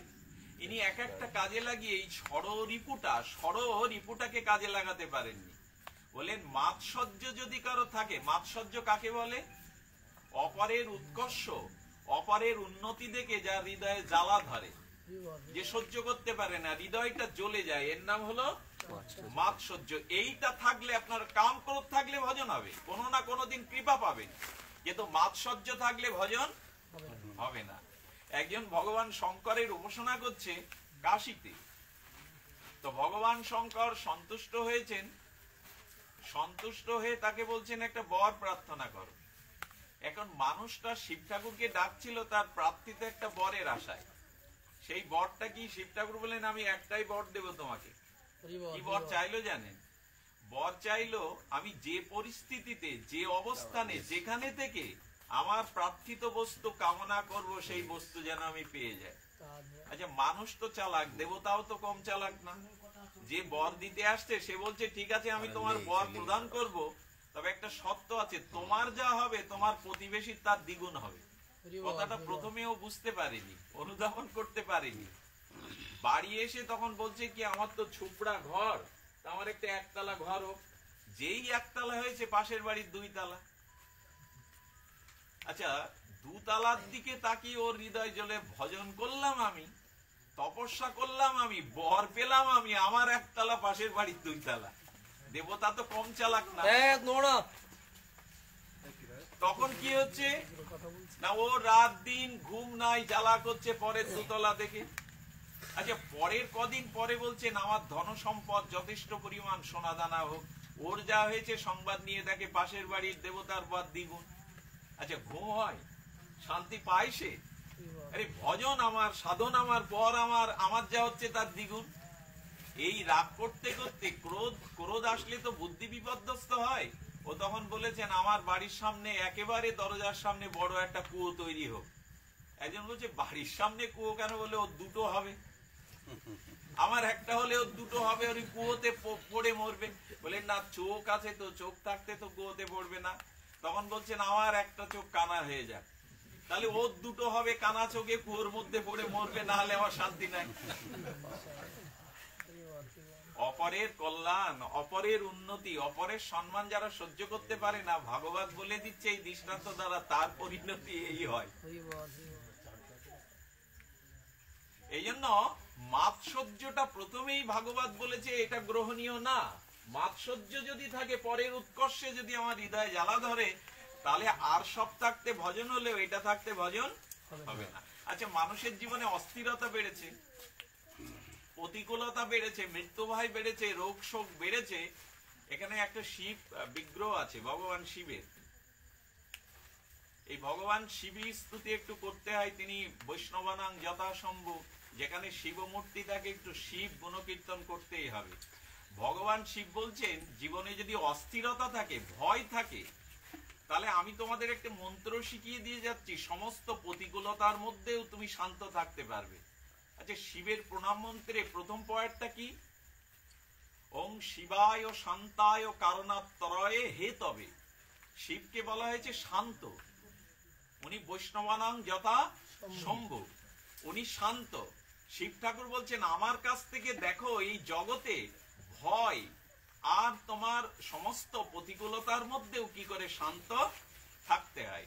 তো কি করে ভগবান শঙ্কর বলেন আমাকে দেখো, আমি কৈলাসে বরফের উপরে যোগাসনে বসেছি, বরফের ঠান্ডা আমার প্রতিকূলতা ধ্যানকে ভাঙাতে পারছে না। জীবনে তো আর সবসময় সুখ আসবে, অনুকূলতা আসবে, সম্মান আসবে এমন নয়। প্রতিকূল আসবে, মৃত্যু আসবে, অসম্মান আসবে, জরাব্যাধিও আসবে। আসবে কিনা? জীবনের গতি প্রবাহ তো তরঙ্গায়িত, অনুকূল প্রতিকূল পরিস্থিতি আমাদের প্রত্যেকের জীবনে আছে, রাজা থেকে ভিখারি। তো শিব ঠাকুর বলছেন দেখো, প্রতিকূল অবস্থায়ও আর ভয় বা শঙ্কা অবস্থায়ও কি করে শান্ত থাকতে হয় দেখো। শিব ঠাকুর তখন নিজের দিকে তাকিয়ে বলছেন আচ্ছা, আমার মাথার উপরে একটা চাঁদ আছে দেখেছো? শিব ঠাকুরের মাথার উপরে, এই জন্য তার আর এক নাম চন্দ্রশেখর। যার শিখরে অর্থাৎ মস্তকে চন্দ্র আছে, অর্ধ চন্দ্র, তাকে বলে চন্দ্র শেখর। শিব ঠাকুর বলছেন চাঁদ থেকে কি ঝরে? সুধা। চন্দ্র তো দেবতা, সমুদ্র মন্থনে যে অমৃত উঠেছিল, ভগবান শিবের কৃপায় দেবতারা কিছু কিছু অমৃত পায়। এই জন্য চাঁদের কিরণের মধ্যে সুধা ঝরে, বনৌষধি তৈরি হয় ওই চন্দ্র কিরণ যেখানে, নিহার যেখানে পড়ে, কারণ ওটা সুধা। শিব ঠাকুর বলছেন তাহলে আমার মস্তকে আছে সুধা, আর শিব ঠাকুরের এই আজ্ঞা চক্রে কপালের যে চোখটা, ওইখানে আছে আগুন। উনি কামকেও ভস্মীভূত করেছিলেন এই ত্রিনয়নের আগুন দিয়ে। আচ্ছা, জল আর আগুন একসাথে রাখলে থাকবে? শিব ঠাকুর বললেন আমার দিকে তাকাও, জলও আছে আগুনও আছে, কিন্তু আমি নির্বিকার শান্ত। কি করে শান্ত আমরা পরে বলছি, উপায়টা কোথায়? শিব তত্ত্ব আবার কি বলছেন, আচ্ছা লক্ষ্য করুন, ভগবান শিবের কি আছে, আমাদের যথার্থ তত্ত্ব উত্তর প্রায় 99% মানুষ চর্চা করি না, যেহেতু জানি না। তো শিব ঠাকুর বলছেন আমার গলায় সাপ আর আমার ছোট ছেলে গণেশের বাহন হলো ইঁদুর, ও একবারও নিচে নেমে ক্ষতি করবে না। গণেশ একটু ভীতু, শান্ত সরল, মাঝে মাঝে দাদা কার্তিককে বলে, দাদা যদি বাবার সাপ নেমে আসে তাহলে তোমার বাহন শেষ। কার্তিক বলছে একবার নামতে দে, আমার বাহন কি দেখ, কার্তিকের বাহন কি, ওরা খায় কি, তবু ওখানে নিঃস্ব। আচ্ছা ভগবান শিবের পিছনে কারা আছে, ভূত প্রেত, তো উনি ভূতেশ্বর মহাদেব, পেছনে আছে পিশাচ ভূত প্রেত, ওরা চিৎকার চেঁচামেচি করছে। শিব ঠাকুর বললেন এত পরস্পর অনুকূল প্রতিকূল বিরুদ্ধ অবস্থার মধ্যে আমি শান্ত কেন জানো, তোমাদেরকে জানিয়ে যায় জগতে যদি শান্ত থাকতে পারো তাহলে শান্তি পাবে, আর এই শান্ত হওয়ার একটাই মন্ত্র, আমি পঞ্চমুখে ভগবানের নাম জপ করে চলেছি, এটাই হলো আমার আমি পঞ্চানন, আমি পঞ্চমুখে ভগবানকে জপ করছি, ভগবানের নাম, এটাই আমার সমস্ত পরিস্থিতির মধ্যে শান্ত থাকার একমাত্র। কি দার্শনিক তত্ত্ব বিচার করেছেন এগুলি, দুঃখের বিষয় আমাদের জানাই থাকলো না। আচ্ছা গীতায় কি বলেছেন, ভক্তের লক্ষণ কি, মালা তিলক। একথা বললে যারা মালা তিলক নেয় না তাদের আবার একটু প্রশস্তি লাগবে, ভালো লাগবে, কিন্তু না, ভালো লাগার কথা না। মালা তিলক নিয়ে কিন্তু আপনি সাধু এই দাবি করতে পারবেন না, কারণ মালা তিলকটা বাইরের একটা চিহ্ন, তো বাইরের চিহ্ন সাথে সাথে যদি ভেতরের ব্যবহারিক চিহ্নটা, ওই তিলক ও মালা শিক্ষার যদি ব্যবহারিক ব্যবহার আপনার মধ্যে না থাকে, তাহলে মালা তিলক নিয়েই যে আপনি ভক্ত হতে পারবেন, গীতা এই কথা বলেনি। আচ্ছা হনুমানের গায়ে কোনো সাধু বেশ ছিল না, হনুমানের গায়ে কোনো সাধুর পোশাক ছিল না, কিন্তু কাল নিমে যেদিন সাধু সাজলো সেদিন ওর গায়ে গেরুয়া ছিল, মঠ মন্দির তৈরি করে বসেছিল, ছিল না। হনুমান যেন বলতে চাইছেন ব্যবহারেই হলো সাধুত্বের, সেই ব্যবহার কি, মালা তিলক একবারও না। গীতায় কি বলেছেন ভগবান, শীতোষ্ণ সুখ দুঃখেষু মান অপমান হয়, মান এবং অপমানে, শীত এবং গ্রীষ্মে, ভালোতে মন্দতে যদি তুমি শান্ত থাকতে পারো, সবকিছু ভগবানের কৃপা মনে করে মেনে নিতে পারো, যশ সমে প্রিয়, সেই আমার প্রিয় ভক্ত। তবে মালা তিলক নিতে হবে, এটি নিতে হবে, কিন্তু যারা এইগুলো নিয়ে ওইগুলোর মূল্যায়ন বা ব্যবহার করছে না, ব্যবহারিক মূল্যায়ন করছে না, তাদের নিয়েও খুব বেশি লাভ হবে না। এই জন্য হনুমানের কোন সাধু চিহ্ন ছিল না, কিন্তু হনুনাম হলো জগতের পরাকাষ্ঠা ভক্ত শ্রেষ্ঠ। কিন্তু কাল নিমে রাবণ সীতাহরণের জন্য সাধু সন্ন্যাসী বেশ ধরেছিল, কিন্তু প্রকৃত অর্থে বেশ ধরলেই সাধু না, যদি ব্যবহারিকতা না থাকে। এই জন্য শিব ঠাকুর বলছেন যে নিন্দা এবং স্তুতিতে শান্ত থাকো। একটা অপূর্ব দৃষ্টান্ত, জীবনে এই কথাটা আমি আলোচনায় আনিনি কখনো, আপনাদের বোধ করি একটু আত্মতুষ্টি হবে, আত্মতৃপ্ত হবে। শিব ঠাকুর বিবাহতে যাচ্ছেন, তো নারদ বলছেন মামা আপনার এই দশা উল্টো পাল্টা কেন। আরে যারা সাইকেল চালায় তারাও বিয়ের দিন একটা মাইক্রো ট্যাক্সি ভাড়া করে, আর আপনি ষাঁড়ের পিঠে উঠে মা পার্বতীকে বিয়ে করতে যাচ্ছেন। শিব ঠাকুর বলছেন গাড়ি ভাড়া করে অন্যের জিনিস ওটা আবার লোককে দিয়ে দিতে হয়, আমি আমার নিজের জিনিস নিয়েই যাচ্ছি। আচ্ছা উনি ষাঁড়ের পিঠে ওঠে বিষের পিঠে উঠে যাবেন কেন, কি তাত্ত্বিক বিচার এসছে দেখুন। শিব ঠাকুর বলছেন ভাগবতের প্রথম দিকে ধর্মের একটা প্রতীক বলা হয়েছে গাবিকে, বৃষকে, ধর্মের চতুর্পা কিপা বলেছেন ধর্ম অর্থ কাম মোক্ষ, আর গাভী মাতার বা বৃষর চতুষ্পদ, তাই তো। গাবিকে বৃষকে ধর্মের প্রতীক হিসাবে, একটা প্রতীক থাকে না, আওয়ামী লীগের তো একটা প্রতীক আছে, বিএনপির একটা প্রতীক আছে, সবার একটা প্রতীক দিয়ে নির্ণয় হবে, যে বিডিআর তার একটা প্রতীক আছে, পুলিশ ফোর্সের একটা প্রতীক আছে। তো শিব ঠাকুর বলছেন বৃষ হলো ধর্মের প্রতীক। তার মানে কি তত্ত্ব দিল শিব ঠাকুর, যদি বিয়ে করতে যাও, সংসার করার ইচ্ছা থাকে, তবে ধর্মকে আশ্রয় করে বিয়ে করতে যাও, কামকে আশ্রয় করে না। এই তত্ত্ব কোন দার্শনিক তত্ত্ব পাওয়া যাবে? শিব পুরাণে দেখছেন শিব ঠাকুর পার্বতীকে মাল্যদান করতে যাচ্ছেন বিষের পিঠে। আরো একটা মজার কারণ, নারদ হাসছে। আচ্ছা, তুমি বিষের ওপরে উঠেছো কিন্তু বিপরীত দিকে, বিষটা সামনে আর শিব ঠাকুর পেছন ফিরে বসছে। আরে তুমি সামনের দিকে ফিরে বসো। নারদকে বলছেন তোমার এখনো বুঝতে অনেক বাকি নারদ। আমি বৃষকে বলেছি ধর্ম, ধর্মকে আশ্রয় করে যারা স্বভাব বদলায় না তাদের ধর্ম আশ্রয়টা কপটতা মাত্র, ভণ্ডামি মাত্র। আরে কি তাৎপর্য দিয়েছেন শিব ঠাকুর। বৃষ অর্থাৎ ধর্মের পিঠে উঠে বিয়ে করতে যাচ্ছেন। আজকে যদি কামনা প্রসূত হয়ে কেউ বিয়ে করতে যান, পরিণামে অভিশাপ ডেকে আনবেন।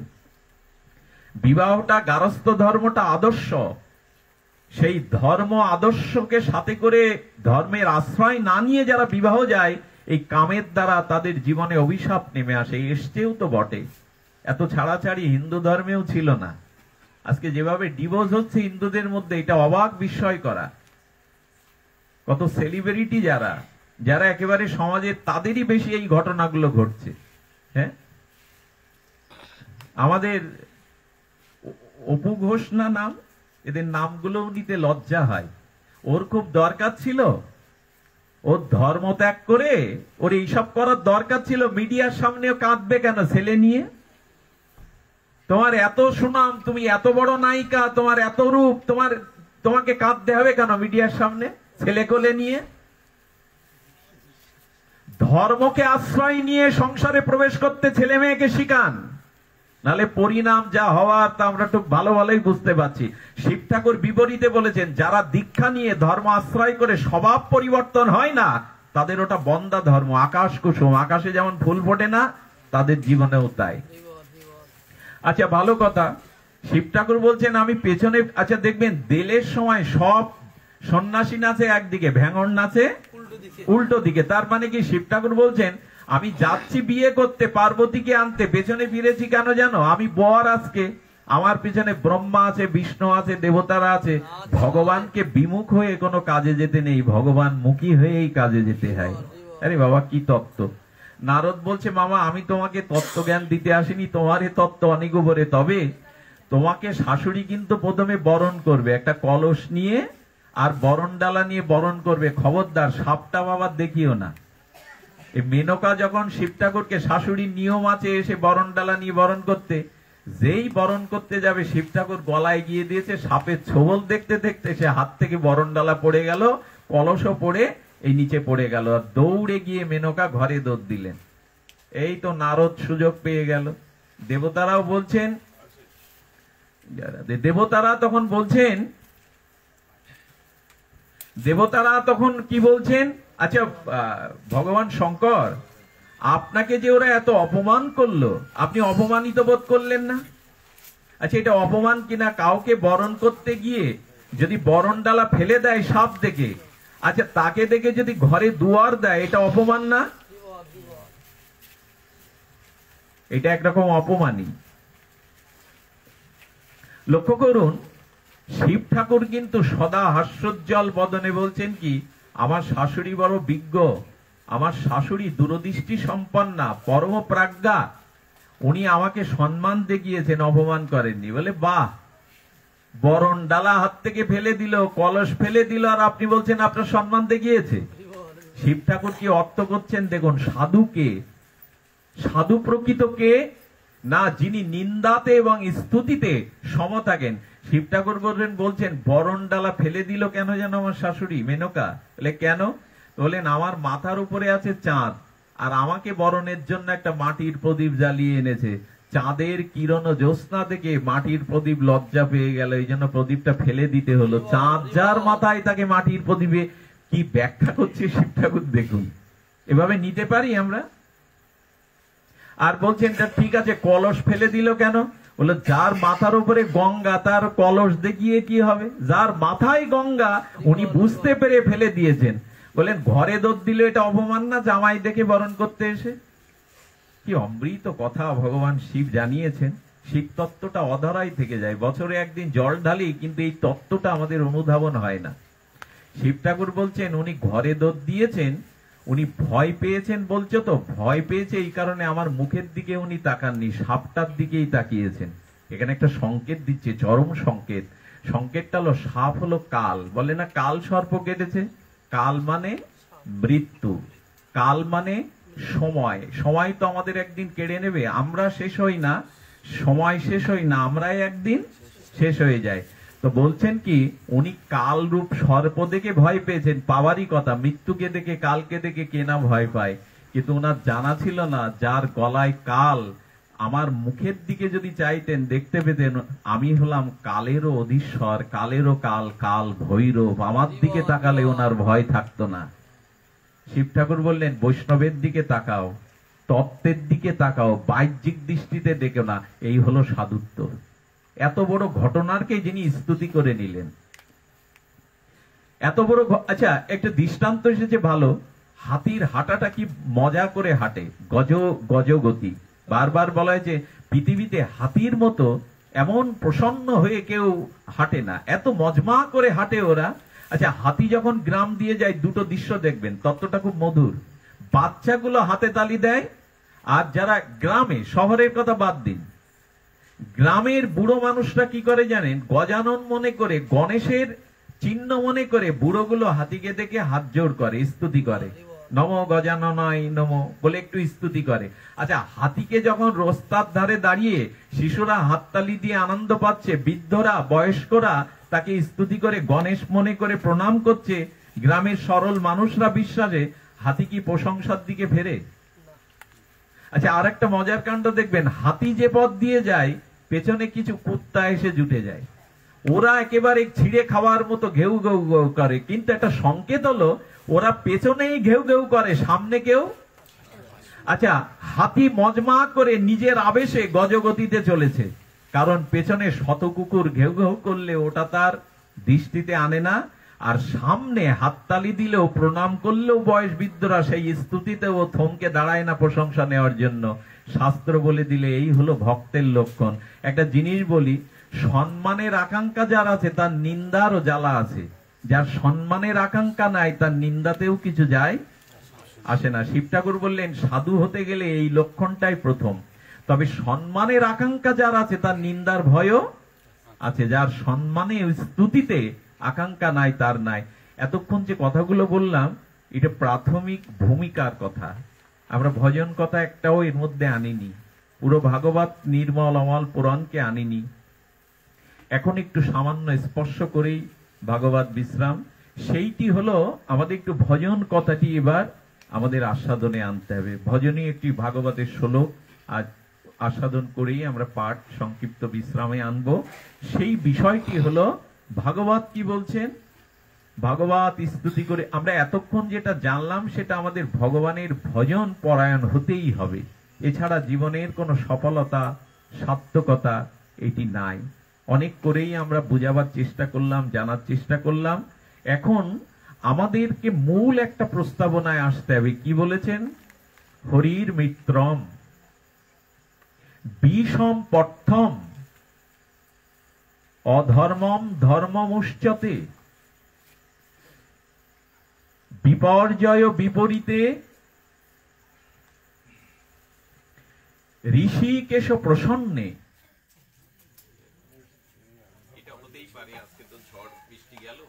কি বলছেন এখানে, বলছেন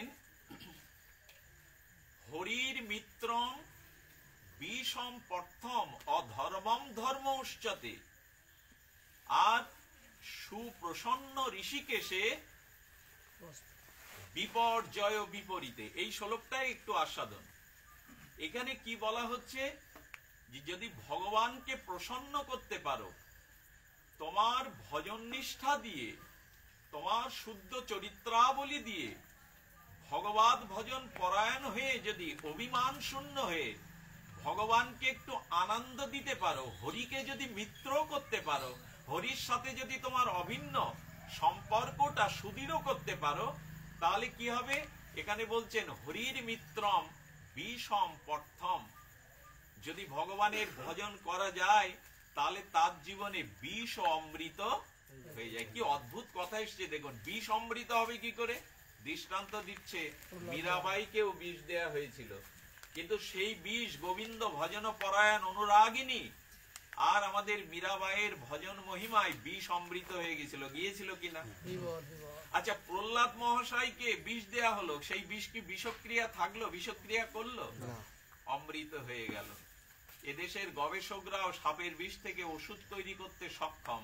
ভগবানকে যদি, ঋষিকেশকে যদি ইন্দ্রিয় দিয়ে প্রসন্ন করা যায় ভজন দিয়ে, তাহলে বললেন তার জীবনে বিষও হয়ে যাবে অমৃত। কথাটা ঠিক ঠিক যুক্তিগ্রাহ হলো তো?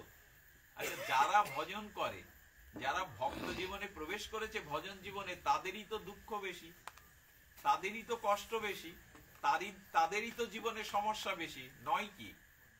দেখেন, যত ভক্ত চরিত্র আছে তাদের জীবন কাঁদতে কাঁদতেই, যন্ত্রণা পেতে পেতে চলে গেল। কারণ কি? এইখানে অনেকেই প্রশ্ন করেন, সৎ পথে থাকলে, ভগবত ভজন পরায়ণ হলে, ভক্ত জীবন গ্রহণ করলে তার কলঙ্ক বেশি, তার যন্ত্রণা বেশি, তার জরা ব্যাধিটা বেশি। এর কারণ বা উত্তর ভগবান দিয়েছেন। ভগবান দিয়েছেন এই কারণে, আমাদের কর্ম হলো তিন প্রকারের। একটা ক্রিয়ামান। ক্রিয়ামানটা কোনটা? এই মুহূর্তে আপনি আমি যে শ্রবণ কীর্তন করছি, এই মুহূর্তে আমার ইন্দ্রিয় দিয়ে যে কর্মটা করছি, এটা হলো ক্রিয়ামান কর্ম। আচ্ছা, আগামীকাল বা আগামী 2 বছর আমি যখন এগিয়ে যাব, তখন আজকের দিনের কর্মটা অতীত হয়ে গিয়ে সঞ্চিত হবে, হবে না? আমি যখন এগিয়ে যাব, তখন এই মুহূর্তের কর্মটা কি হলো? সঞ্চিত কর্ম হয়ে গেল। আর সঞ্চিত কর্মটা শুভাশুভ ফলদানের জন্য যখন বিপদ হয়ে সুখ হয়ে আমার সামনে এলো, তাকে বলে প্রারব্ধ। শব্দ তিনটে একটু মনে রাখতে হবে: ক্রিয়ামান কর্ম, সঞ্চিত কর্ম আর প্রারব্ধ কর্ম। আরো আগামী আগামী জন্মে, কত কোটি জন্ম পরে যে ফলটা এখনো হয়নি, হবে, তাকে বলে অপ্রারব্ধ। এই 4টি শব্দ আমাদের একটু জেনে রাখা দরকার। বর্তমানে এই মুহূর্তে আমি যা ভাবছি, যে কার ক্রিয়া করছে, এটা ক্রিয়ামান কর্ম। আর এটা অতীত হয়ে যাওয়াটাকে বলে সঞ্চিত কর্ম। আর এই সঞ্চিত কর্মে শুভ শুভ যখন ফল, অনুকূল প্রতিকূল ফল দিতে আসে, তাকে বলে প্রারব্ধ। গোবিন্দ বলছেন কি, যারা আমার চরণাশ্রয় করে, আমার ভক্ত হয়, তাদেরই রোগ শোক জ্বালা যন্ত্রণা, চোখের জ্বালা আমি বেশি ফেলাই কেন জানো? তার অনন্ত জন্মের যে প্রারব্ধ তাকে ভুগতে হতো, শত শত জন্ম, আমি খুব দ্রুতই আমার ভজনের জন্য, আমার চরণাশ্রয়ের জন্য, আমি সেই শত শত জন্মের যে প্রতিকূলতাগুলো, দুঃখগুলো খুব দ্রুত তাকে ভুগিয়ে নিয়ে আমার কাছে নিয়ে আসে। আমি তাকে আমার করে নিই, খুব দ্রুত ভুগিয়ে নিয়ে আমি আমাকে। অনেকেই ভক্তের দিকে আঙুল তুলে বলে, এত ভগবান ভগবান করন তো বউ মরে কেন? এত ভগবান করো তো তোমার এই রোগ কেন? এত কলঙ্ক কেন? এর কারণ হলো, আচ্ছা, এটা ভালো দৃষ্টান্ত আছে। দৃষ্টান্তটা আছে, 80 কিলোমিটার দূরে আপনার একটা প্রার্থিত মূল্যবান বস্তু প্রাপ্তির আছে। তো সেই 80 কিলোমিটার দূরে গিয়ে আপনার জীবনের সর্বশ্রেষ্ঠ প্রাপ্তি বস্তুটা পাওয়ার জন্য দুটো রাস্তা। একটা রাস্তা 10 কিলোমিটারে প্রথমে কাটা, খানাখন্দ, বিষাক্ত কাটা, তারপরে 70 কিলোমিটার পথ ফুল দিয়ে বিছানা করা, ফুলের বিছানা করা, এই একটা পথ। আর একটা পথ হলো 10 কিলোমিটার ফুল দিয়ে সাজানো বিছানা করা, পরের 70 কিলোমিটার কাটা, কণ্টক বিদীর্ণ। আপনাকে বলা হলো কোন পথে যাবেন আপনি? আমি হলে কোন পথে যাব জানেন? আমি হলে প্রথম যে ফুল বিছানো 10 কিলোমিটার রাস্তা আছে, কারণ জগতের মানুষের একটু স্বভাব হলো আপাত ভালোকে, আপাতে সুন্দরকে সে আঁকড়ে ধরতে চায়। এইটাই হলো এই জগতের মানুষের স্বভাব। আপাত সুন্দরকে সে আঁকড়ে ধরতে চায়। মানুষ বলবে ফুল বিছানায় হাঁটি, পরে যায় হবে। ভগবান বলছেন, আমার ভক্তকে আমি প্রথম কাটার পথে হাঁটিয়ে নিই। কারণ 10 কিলোমিটার দুঃখ জরা ব্যাধি কাটা বিদীর্ণ হয়ে হেঁটে আসলে পরের 70 কিলোমিটার পরের জন্মগুলো সে ফুল বিছানা পেয়ে আমার চরণ সান্নিধ্যে থাকতে পারে। এই জন্য বলা হচ্ছে যে ভক্তের জীবনে কষ্ট আছে, যন্ত্রণা আছে, দুঃখ আছে, এটা তাড়াতাড়ি তার প্রারব্ধকে ভুগিয়ে নিয়ে আমি আমার চরণে নিয়ে আসি। তাই ভক্ত দেখে কেউ এই বিপরীত কথাটি যেন না বলে, ভক্তের এত এই কেন তাই কেন রোগ কেন, যদি ভক্ত হবে তো তার এগুলি কেন। আসলে এটা ভগবানের তার করুণা। মা যখন ছেলেকে রসগোল্লা খাওয়ায়, আবার ওই গালে যখন চড় বসিয়ে দেয়, এই চড়টা মারার শাসন করার সময় সন্তান হয়তো মনে করে মা নিষ্ঠুর, আমার প্রতি নিষ্ঠুর ব্যবহার করছে, কিন্তু মার হৃদয় জানে সন্তানকে সুমঙ্গল বা কল্যাণ করবার জন্য এই প্রহারটা তার শাসন না, এটাও তার স্নেহের দান, এটাও তার করুণার দান। তেমনি ভগবানের পথে যারা আমরা আসি তাদেরই এটা করুণার দান। ছোট্ট একটা দৃষ্টান্ত দিয়ে আমরা এই শ্লোকটার পরিপূরণ করব। বলেন অধর্মম ধর্মম উচ্চাতে, তার কাছে ধর্মটাও, তার কাছে অধর্মটাও ধর্ম হয়ে যায়। কিছু কিছু লক্ষণ আছে ভক্তদের দেখলে মনে হয় এটা অধর্ম, কিন্তু এটা অধর্ম মনে হলেও গোবিন্দকে, ঋষিকেশকে প্রসন্ন করলে, ভগবানকে প্রসন্নতা দিলে ভগবান যে প্রসন্ন হন, এই প্রসন্ন ভগবানের শুদ্ধ ভক্তির দ্বারা অধর্মটাও ধর্ম হয়ে যায়। সেই অধর্ম শুধু ধর্ম হয় না, তার বিপর্যয় বিপরীতে, অর্থাৎ তার জীবনে সবকিছু বিপরীত হয়ে যায়। তার জীবনে বিপর্যয় নেমে আসে, বিপর্যয় নেমে আসে ওই প্রারব্ধ কর্মভোগের বিপর্যয়।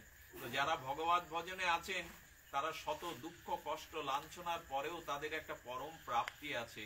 সেই প্রাপ্তিটার কথা আমরা মহারাষ্ট্রের সুখবাই চরিত্রে একটা দিব্য চরিত্র এসছে, ভক্ত চরিত্র ভাগবতেরই অভিন্ন, সেই চরিত্রটা একটু সামান্য আস্বাদন করব। এর মধ্যে দিয়েই আমরা পাঠ বিশ্রামে যাব, যেটি হলো যে ভক্তের জীবনে যে প্রতিকূলতা আসে, দুঃখ কষ্ট যন্ত্রণাগুলি আছে, এর পেছনে ভগবানের অপার করুণার একটা দান আছে। খুব দ্রুত তাকে চরণে নেবেন বলে ভগবানের এই কাটা বিছানো পথেই আগে তাকে হাঁটতে দেন, পরের পথটুকু তার জন্য মসৃণ রেখে দেন। শুধু ভক্তগণ, সেই সুখবাই ইনি হলেন মহারাষ্ট্রের রামানুজাচার্যের একটা জীবন্ত তত্ত্ব বিগ্রহ আছে, ইনি বিঠ্ঠলনাথ।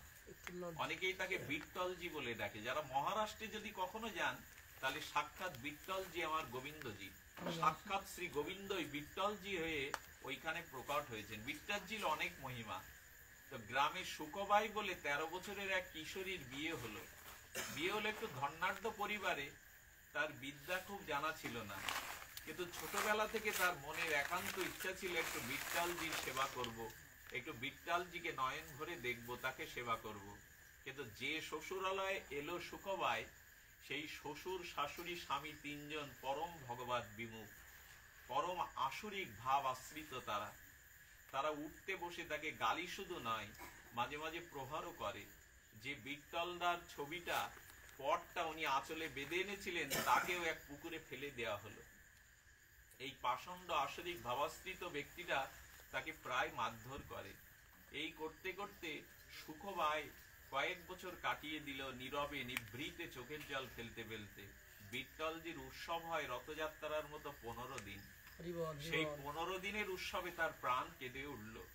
প্রভু, সারাটা জীবন অভাবের মধ্যে দিয়ে বড় হয়ে এসেছিলাম এদের কাছে, কিন্তু এরা তো তোমার ভজন করতে দেয় না। এরা আমাকে মাঝে মাঝে বেদেও পর্যন্ত রাখে।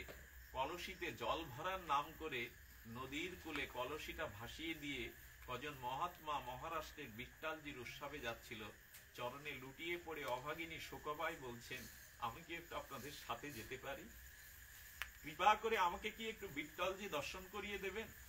আর তো এরা যেতে দেবে না কোনো জন্মে, আর যদি মরেই যায় তাহলে তো এ জন্মে আমার আশা পূর্ণ হবে না। কৃপা করে বলেন, তুমি যাচ্ছ, তোমাকে কি ছেড়ে দেবে? গ্রামের সাধুরা তাদের চেনে। এই কথাটি একজন পরনিন্দুককারী, ওই গ্রামের সমালোচনাকারী দেখে ফেলেছে যে ওদের বৌমা চলে যাচ্ছে। স্বামীর সাথে এসে বলতে বলতেই, আরে ওই পুরুষগুলোর সাথে, সাধুগুলোর সাথে চলেছে সে কোথায়? এই তোমাদের বৌমা কলস ফেলে দিয়ে চলেছে। স্বামী ঘোড়ার পিঠে উঠে তাকে চুলির মুঠি ধরে টানতে টানতে শুধু বেঁধে রাখলো না ঘরের মধ্যে, শ্বশুর শাশুড়ি স্বামী মিলে তার হাত পায়ে ভেঙে দিল মেরে। এবং বিনা খাদ্যে যখন ওখানে রেখেছে, নিজের ব্যথার জন্য কাঁদছে না, ওনার চোখ দিয়ে অশ্রু গড়াচ্ছে। আর সুখবাই বলছে, আমি তো তোমাকে দেখতে চেয়েছিলাম বিঠ্ঠলজি, আমি জীবনে একটি বারের জন্য তোমায় নয়ন ভরে দেখতে চেয়েছিলাম, তোমার ভক্ত সঙ্গে তোমার গুণমহিমা, তোমার বিগ্রহ দর্শনের জন্য যাচ্ছিলাম। আমার ব্যথা যন্ত্রণা মারুক এরা, কিন্তু আমার স্বার্থ পূর্ণ হলো না। ওরা যেভাবে রেখেছে তো আমি একদিন মরেই যাব, আমার স্বার্থ পূর্ণ হলো না। চোখের জল যখন ফেলছেন, এটা আপনারা যদি যান তাহলে নাভাজির ভক্তমাল গ্রন্থটা পড়ে নেবেন। সঙ্গে সঙ্গে দ্বারকায় রুক্মিণী দেবী দেখলেন কৃষ্ণের চোখ দিয়ে দরদর করে জল পড়ছে প্রভুর চোখ দিয়ে। রুক্মিণী নিবেদন করছেন, প্রভু আমি অনেকবার জেনেছি যখন তোমার কোনো প্রিয় ভক্ত কষ্ট পায়, চোখের জল ফেলে, তখন তোমার চোখ দিয়েও জল চলে আসে। প্রভু আমি বলছি ওই ভক্তের কাছে তুমি চলে যাও, তার চোখের জল মুছিয়ে দাও রুক্মিণী। তবে আমি কিছুদিন যদি নাও ফিরি, তুমি আমার জন্য বিচলিত হয়েও না। আমার ভক্ত যখন কাঁদে আমার হৃদয় বিদীর্ণ হয়ে যায়। আমি সর্বশক্তিমান পরতত্ত্ব হলেও আমি চোখে জল রাখতে পারি না। তুমি আমাকে বিদায় দাও। উনি আস্তে আস্তে ওই গ্রামে যখন ঢুকেছে, তখন একটা নারী রূপ নিলেন গোবিন্দ। গোবিন্দ একটা নারী রূপ নিয়ে ওর ঘরের ভিতরে, পাড়ার রমণী হিসাবে ওই ঘরের ভিতরে, তখন শুকোবায়ের ওখানে গিয়ে বললেন, আমি তোমার বাঁধন খুলে দিচ্ছি। গোবিন্দ শুকোবায়ের রূপ ধরে খুঁটির গায়ে দাঁড়িয়ে বললেন, তুমি আমায় বেঁধে রাখো, তুমি আমায় বেঁধে রাখো। ওনার রূপ, শুকোবায়ের রূপ গোবিন্দ ধরে বলছেন, তুমি বেঁধে রাখো, আর আমি তোমাকে রূপ বদল করে দিলাম, কলসিটা নিয়ে তুমি চলে যাও। বিট্টালজির উৎসব শুরু হয়েছে, যাও, আমি তোমায় কৃপা করলাম, বিট্টালজিকে দেখে এসো, যাও, তুমি চলে যাও। যে যথাম্মাং প্রবদ্যান্তেস্তাংস ততৈব ভজম মহম, যে তাকে যেভাবে ভজনা করে তদনুরূপ ভজন ভগবান তাকে দান করেন। ঘটনা কি ঘটলো এটা গল্প মনে করবেন না, উপন্যাস মনে করবেন না। আমাদের নাভাজি এই চরিত্রে লিখেছে, ভক্তমাল গ্রন্থে লিখেছেন এই শুকবায়ের কথা, মহারাষ্ট্রের এই অভূতপূর্ব ভক্তি গরীয়সী এই মাতাজির কথা। উনি তখন বিট্টলজির উৎসবে চলে গেলেন। যাওয়ার সাথে সাথে গোবিন্দ ওই শুকবায়ের রূপ ধরে দাঁড়ালো, শাশুড়ি মারতে এলো, শ্বশুরও মারলো, স্বামী তার গালে কয়েকটা চপাটাঘাত করলো। গোবিন্দ সেদিন কাঁদছেন না, হাসছেন, একটাই কারণে, ভক্তের ব্যথা ভগবান যখন গ্রহণ করেন তখন ভগবানের আনন্দ হয়। আমি তোমার ব্যথাটা নিতে, আমি তোমার ব্যথা গ্রহণ করতে পারলাম। ভগবান একটা মাত্র কারণে তার হৃদয় বিগলিত হয়, তার হৃদয় ব্যথিত হয়, যখন ভক্ত কষ্ট পায়, ভক্ত যন্ত্রণা পায়, অশ্রু ফেলতে থাকে। ভগবান ওইগুলি গ্রহণ করছেন। এই আনন্দে গ্রহণ করতে করতে ঘটনা যেটা ঘটলো সেটা সুঘটনা। বিট্টালজির মন্দিরে গিয়ে শুকবাই লুটিয়ে পড়লেন। সাক্ষাৎ বিট্টালজির বিগ্রহ দর্শন করে অশ্রু, কম্প, পুলক, অষ্ট সাত্ত্বিক বিকারে ওখানে মূর্ছিত হয়ে পড়ে গেলেন। পূজারী দেখলেন এর সঙ্গের যে অষ্ট সাত্ত্বিক বিকার, ইনি সাধারণ নন। মা, কে তুমি? আমি বড় অভাগিনী, গায়ে সব দাগ আছে, ওই প্রহারের দাগ। উনি একটু বললেন, অভাগিনী নয়, তোমার যে লক্ষণ, এই লক্ষণ মহাযোগেশ্বরেরও হয় না মা। তুমি বিট্টলজিকে দেখে মূর্ছিত হয়ে গেলে, অশ্রু, কম্প, পুলক, অষ্ট সাত্ত্বিক বিকারে ভরে গেল। উনি তখন করলেন কি, ওনাকে তুলে বললেন, মা মন্দিরে থাকো, বিট্টলজির সেবা করো তুমি। মহাত্মারা তো দেখলেই চিনতে পারে কার ভেতরে কতটুকু শুদ্ধতা, নিষ্কপটা আছে, ওইটাকেও সেবায় লাগিয়ে দিলেন। বিট্টলজির সেবা করতে থাকলো। এদিকে সন্ধ্যাবেলায় কোনো খাদ্য না নিয়ে স্বামী যখন লাঠি নিয়ে এসেছেন, উনি তো আর শুকোবায় না, গোবিন্দই ওখানে শুকোবায় হয়ে দাঁড়িয়েছেন। ভগবানের অনন্ত মহিমায় ঘরটার বাতাস বদলে গেল। স্বামী মারতে গিয়ে হঠাৎ মুখের দিকে তাকিয়ে বলল, তোমাকে দেখে আমার এরকম তো কখনো হয় না, করুণা হচ্ছে কেন? হঠাৎ করে বলছেন, তুমি অনেকটা খাওনি না, এতটা মারা আমাদের মনে হয় তোমার উচিত হচ্ছে না। আচ্ছা, আমি তোমার বাঁধন খুলে দিচ্ছি। ভগবান তো ওইখানে তত্ত্ব কাজ করছে, তো মাধুর্য, ঐশ্বর্য কাজ করছে, তো পরতত্ত্ব। বাঁধন খুলে দিলেন। আর শ্বশুর শাশুড়ি কিছু বললেন না, উনি নিজে রান্না করতে গেলেন। আজ উনানে বসে সে শুকাবাই রূপ স্বয়ং গোবিন্দ রান্না করছেন। বৌমার যা যা কাজ, সেই কাজগুলো করে রান্না করে যখন পরিবেশন করছেন, ভগবানের রন্ধন তো। ওই রান্নাটা, ওই প্রসাদটা মুখে দেওয়ার সাথে সাথে শ্বশুর শাশুড়ির ভিতরে প্রবেশ করলো প্রসাদের মহিমা, কৃপা।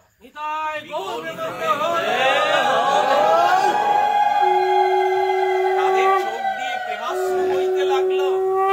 আর ওই প্রসাদের মহিমায় তাদের চিত্ত ভ্রান্তি মোচন হয়ে কেঁদে ফেললো। বৌমা, মা তোমাকে অনেক প্রহার করেছি, আজ তুমি কি পাওয়াচ্ছ আমাদের? এটি প্রতিগ্রাসে আমাদের চিত্তে পরমানন্দ, শুদ্ধতা ফিরে আসছে। মা, বড় অন্যায় করেছি তোমার প্রতি, আর কখনো সজ্ঞানে আমরা তোমাকে প্রহার করব না। মা, এমনি করে সেবা করো। শাশুড়ির পা টিপে দেয়, শ্বশুরকে বাতাস করে, আর এমনি করে সেবা দিতে দিতে পুরো সংসারের চেহারা বদলে গেল।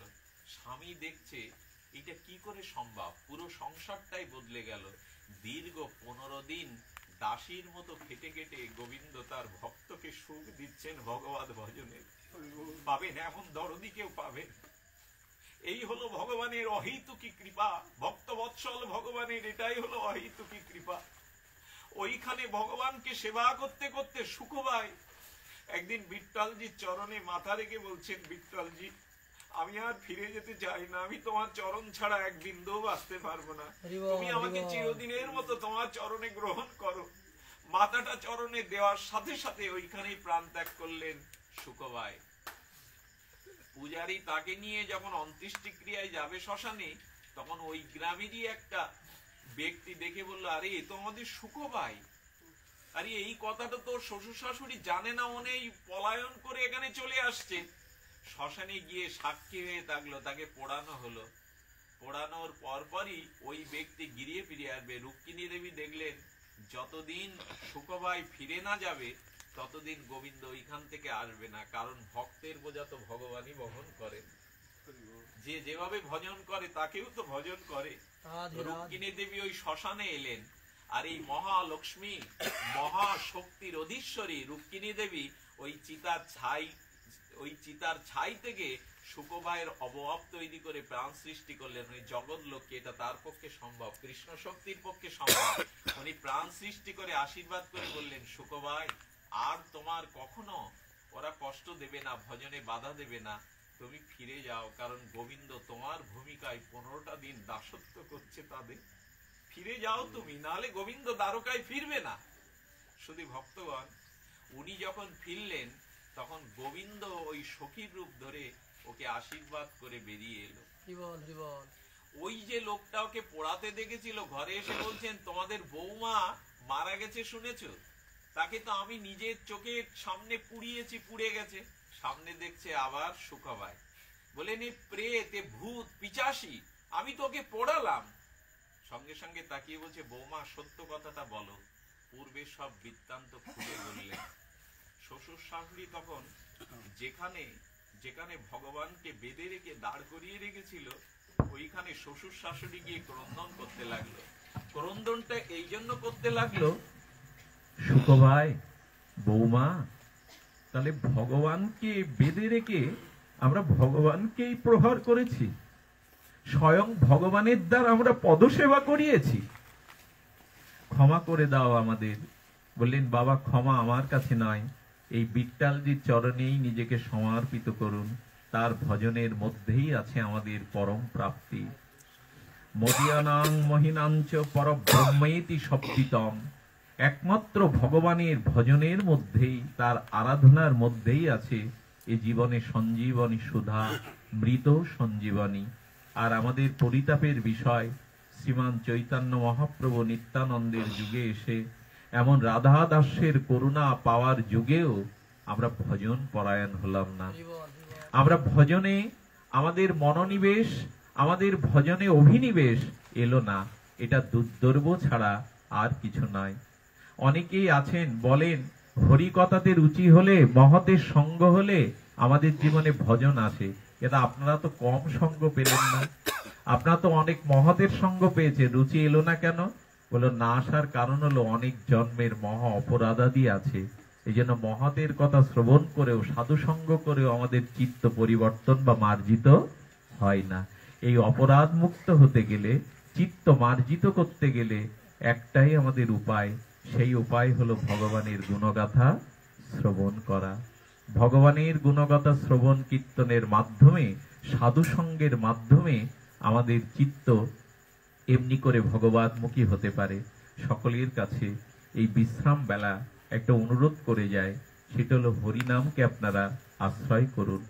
জীবনের এই স্রোতধারা থেকে একটু বিপরীতে চলবার চেষ্টা করুন। সামনের সময়গুলো মানুষের জীবনে অস্থিরতায় আসছে, ভয়াবহতায় আসছে।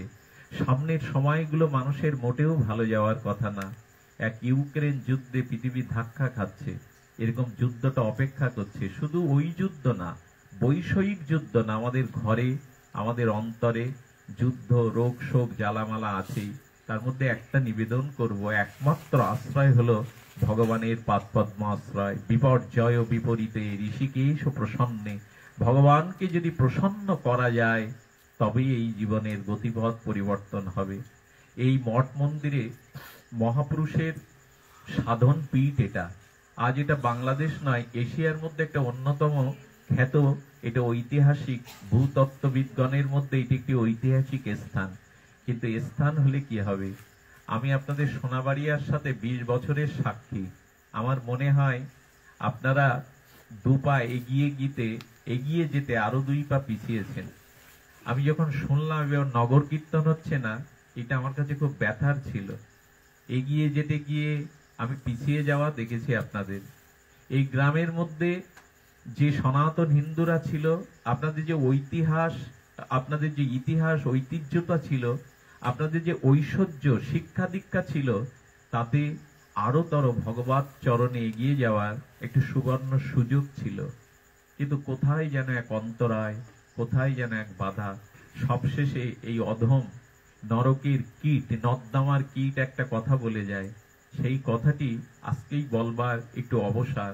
সেটা হলো বর্তমান সত্যমেব জয়তে, অর্থাৎ বেদ ভগবান বলেছেন সত্যের জয়, কিন্তু বাস্তব পরিপ্রেক্ষিত হলো এখন মিথ্যারই জয়, অসত্যেরই জয়।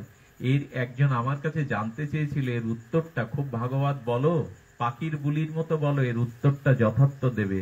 কেন বর্তমান পরিপ্রেক্ষিতে মিথ্যার জয়, অসত্যের জয়? সত্যমেব জয়তে বেদ ভগবান বলেছেন, কেন সত্যের জয় নয়? এটা আমরা দেখতে পাচ্ছি। তবে এইখানে ভাগবত উত্তরটা আমি গত 15 দিন ধরে খুঁজতে চেষ্টা করেছিলাম।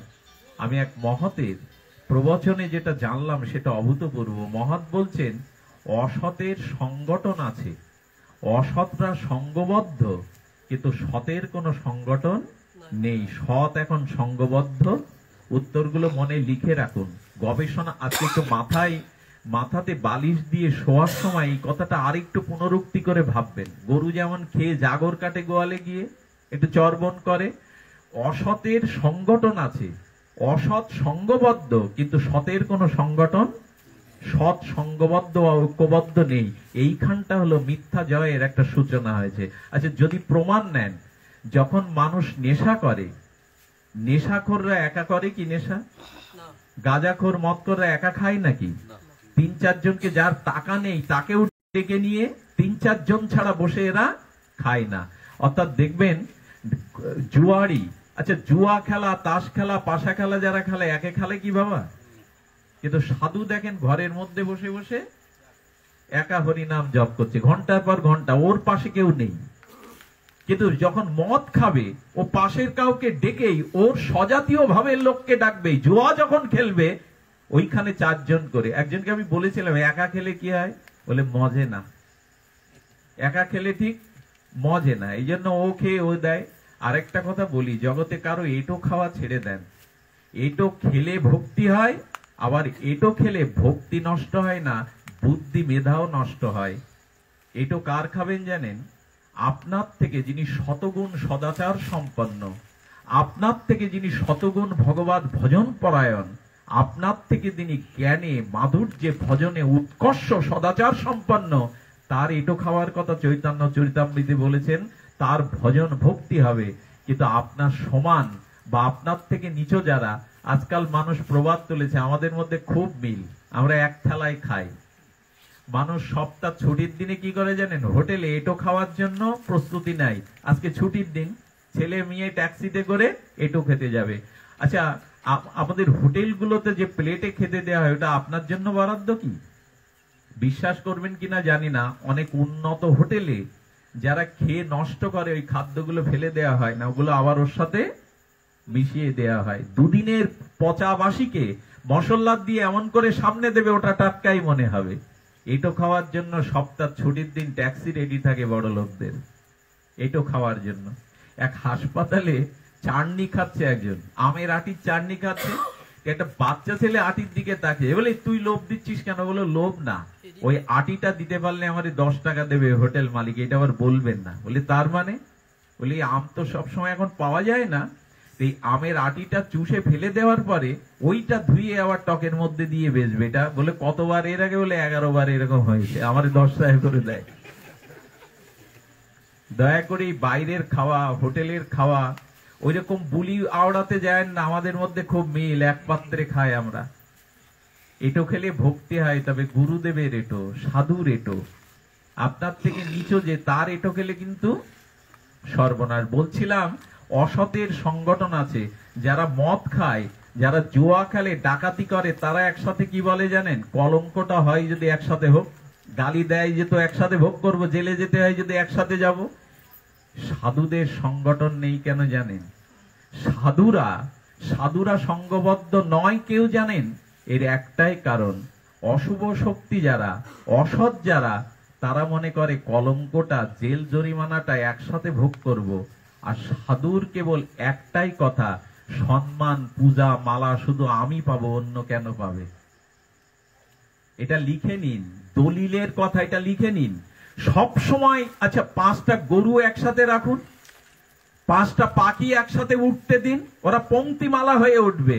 5 মতের 5 সম্প্রদায় সাধুকে এক জায়গায় করুন, রামকৃষ্ণ মিশনের, প্রণব মঠের, ইসকনের, গৌড়িয়ের এক জায়গায় করুন, এদের ভেতরে আগুন জ্বলবে, এক জায়গায়ও বসতে পারবে না। একজনকে দেখে আরেকজন মুখ ফিরিয়ে চলে যাবে। কিন্তু 5টা গরু একসাথে গোয়ালে কাটায়, তার মানে কি? সৎ কি চাই? সৎ চাই মালাটা, সম্মানটা শুধু আমার সম্প্রদায়ের হোক, শুধু আমার হোক, আর কারো নয়। কিন্তু একজন অশুভ শক্তি, মিথ্যাবাদী মানুষ, সে চাই কলঙ্কটা, জেলটা একসাথে সবার হোক। এক রাজা ডেকেছে 2জন বক্তাকে, পণ্ডিতকে।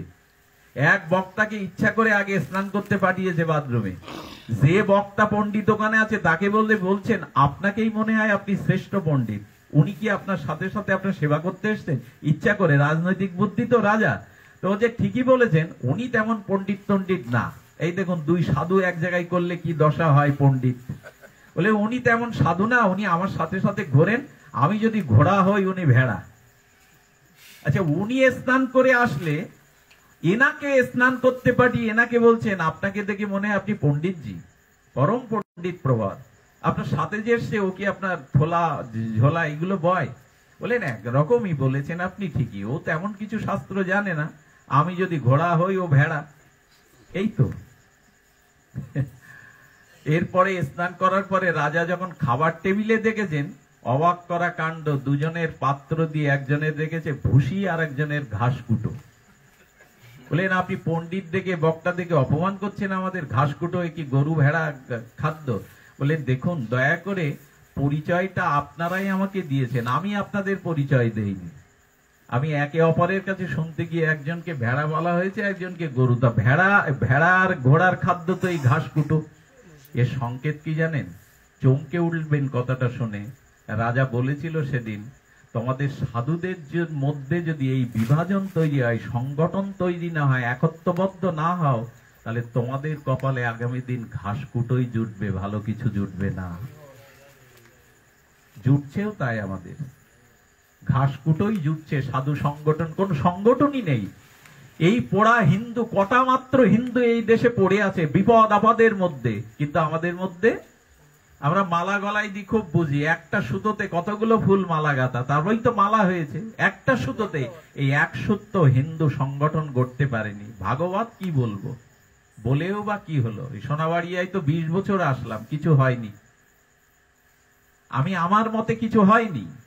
মানুষ বছরে একটা দিন বৈষ্ণব সেবা দেয় না, বাড়িতে একদিন ভাগবত পাঠ পর্যন্ত দেয় না। কি হবে ওই গুছিয়ে? বৈষ্ণব সেবা বিনা, সাধু সেবা বিনা হরি কথা যে গৃহে হয় না, ওটা শ্মশান।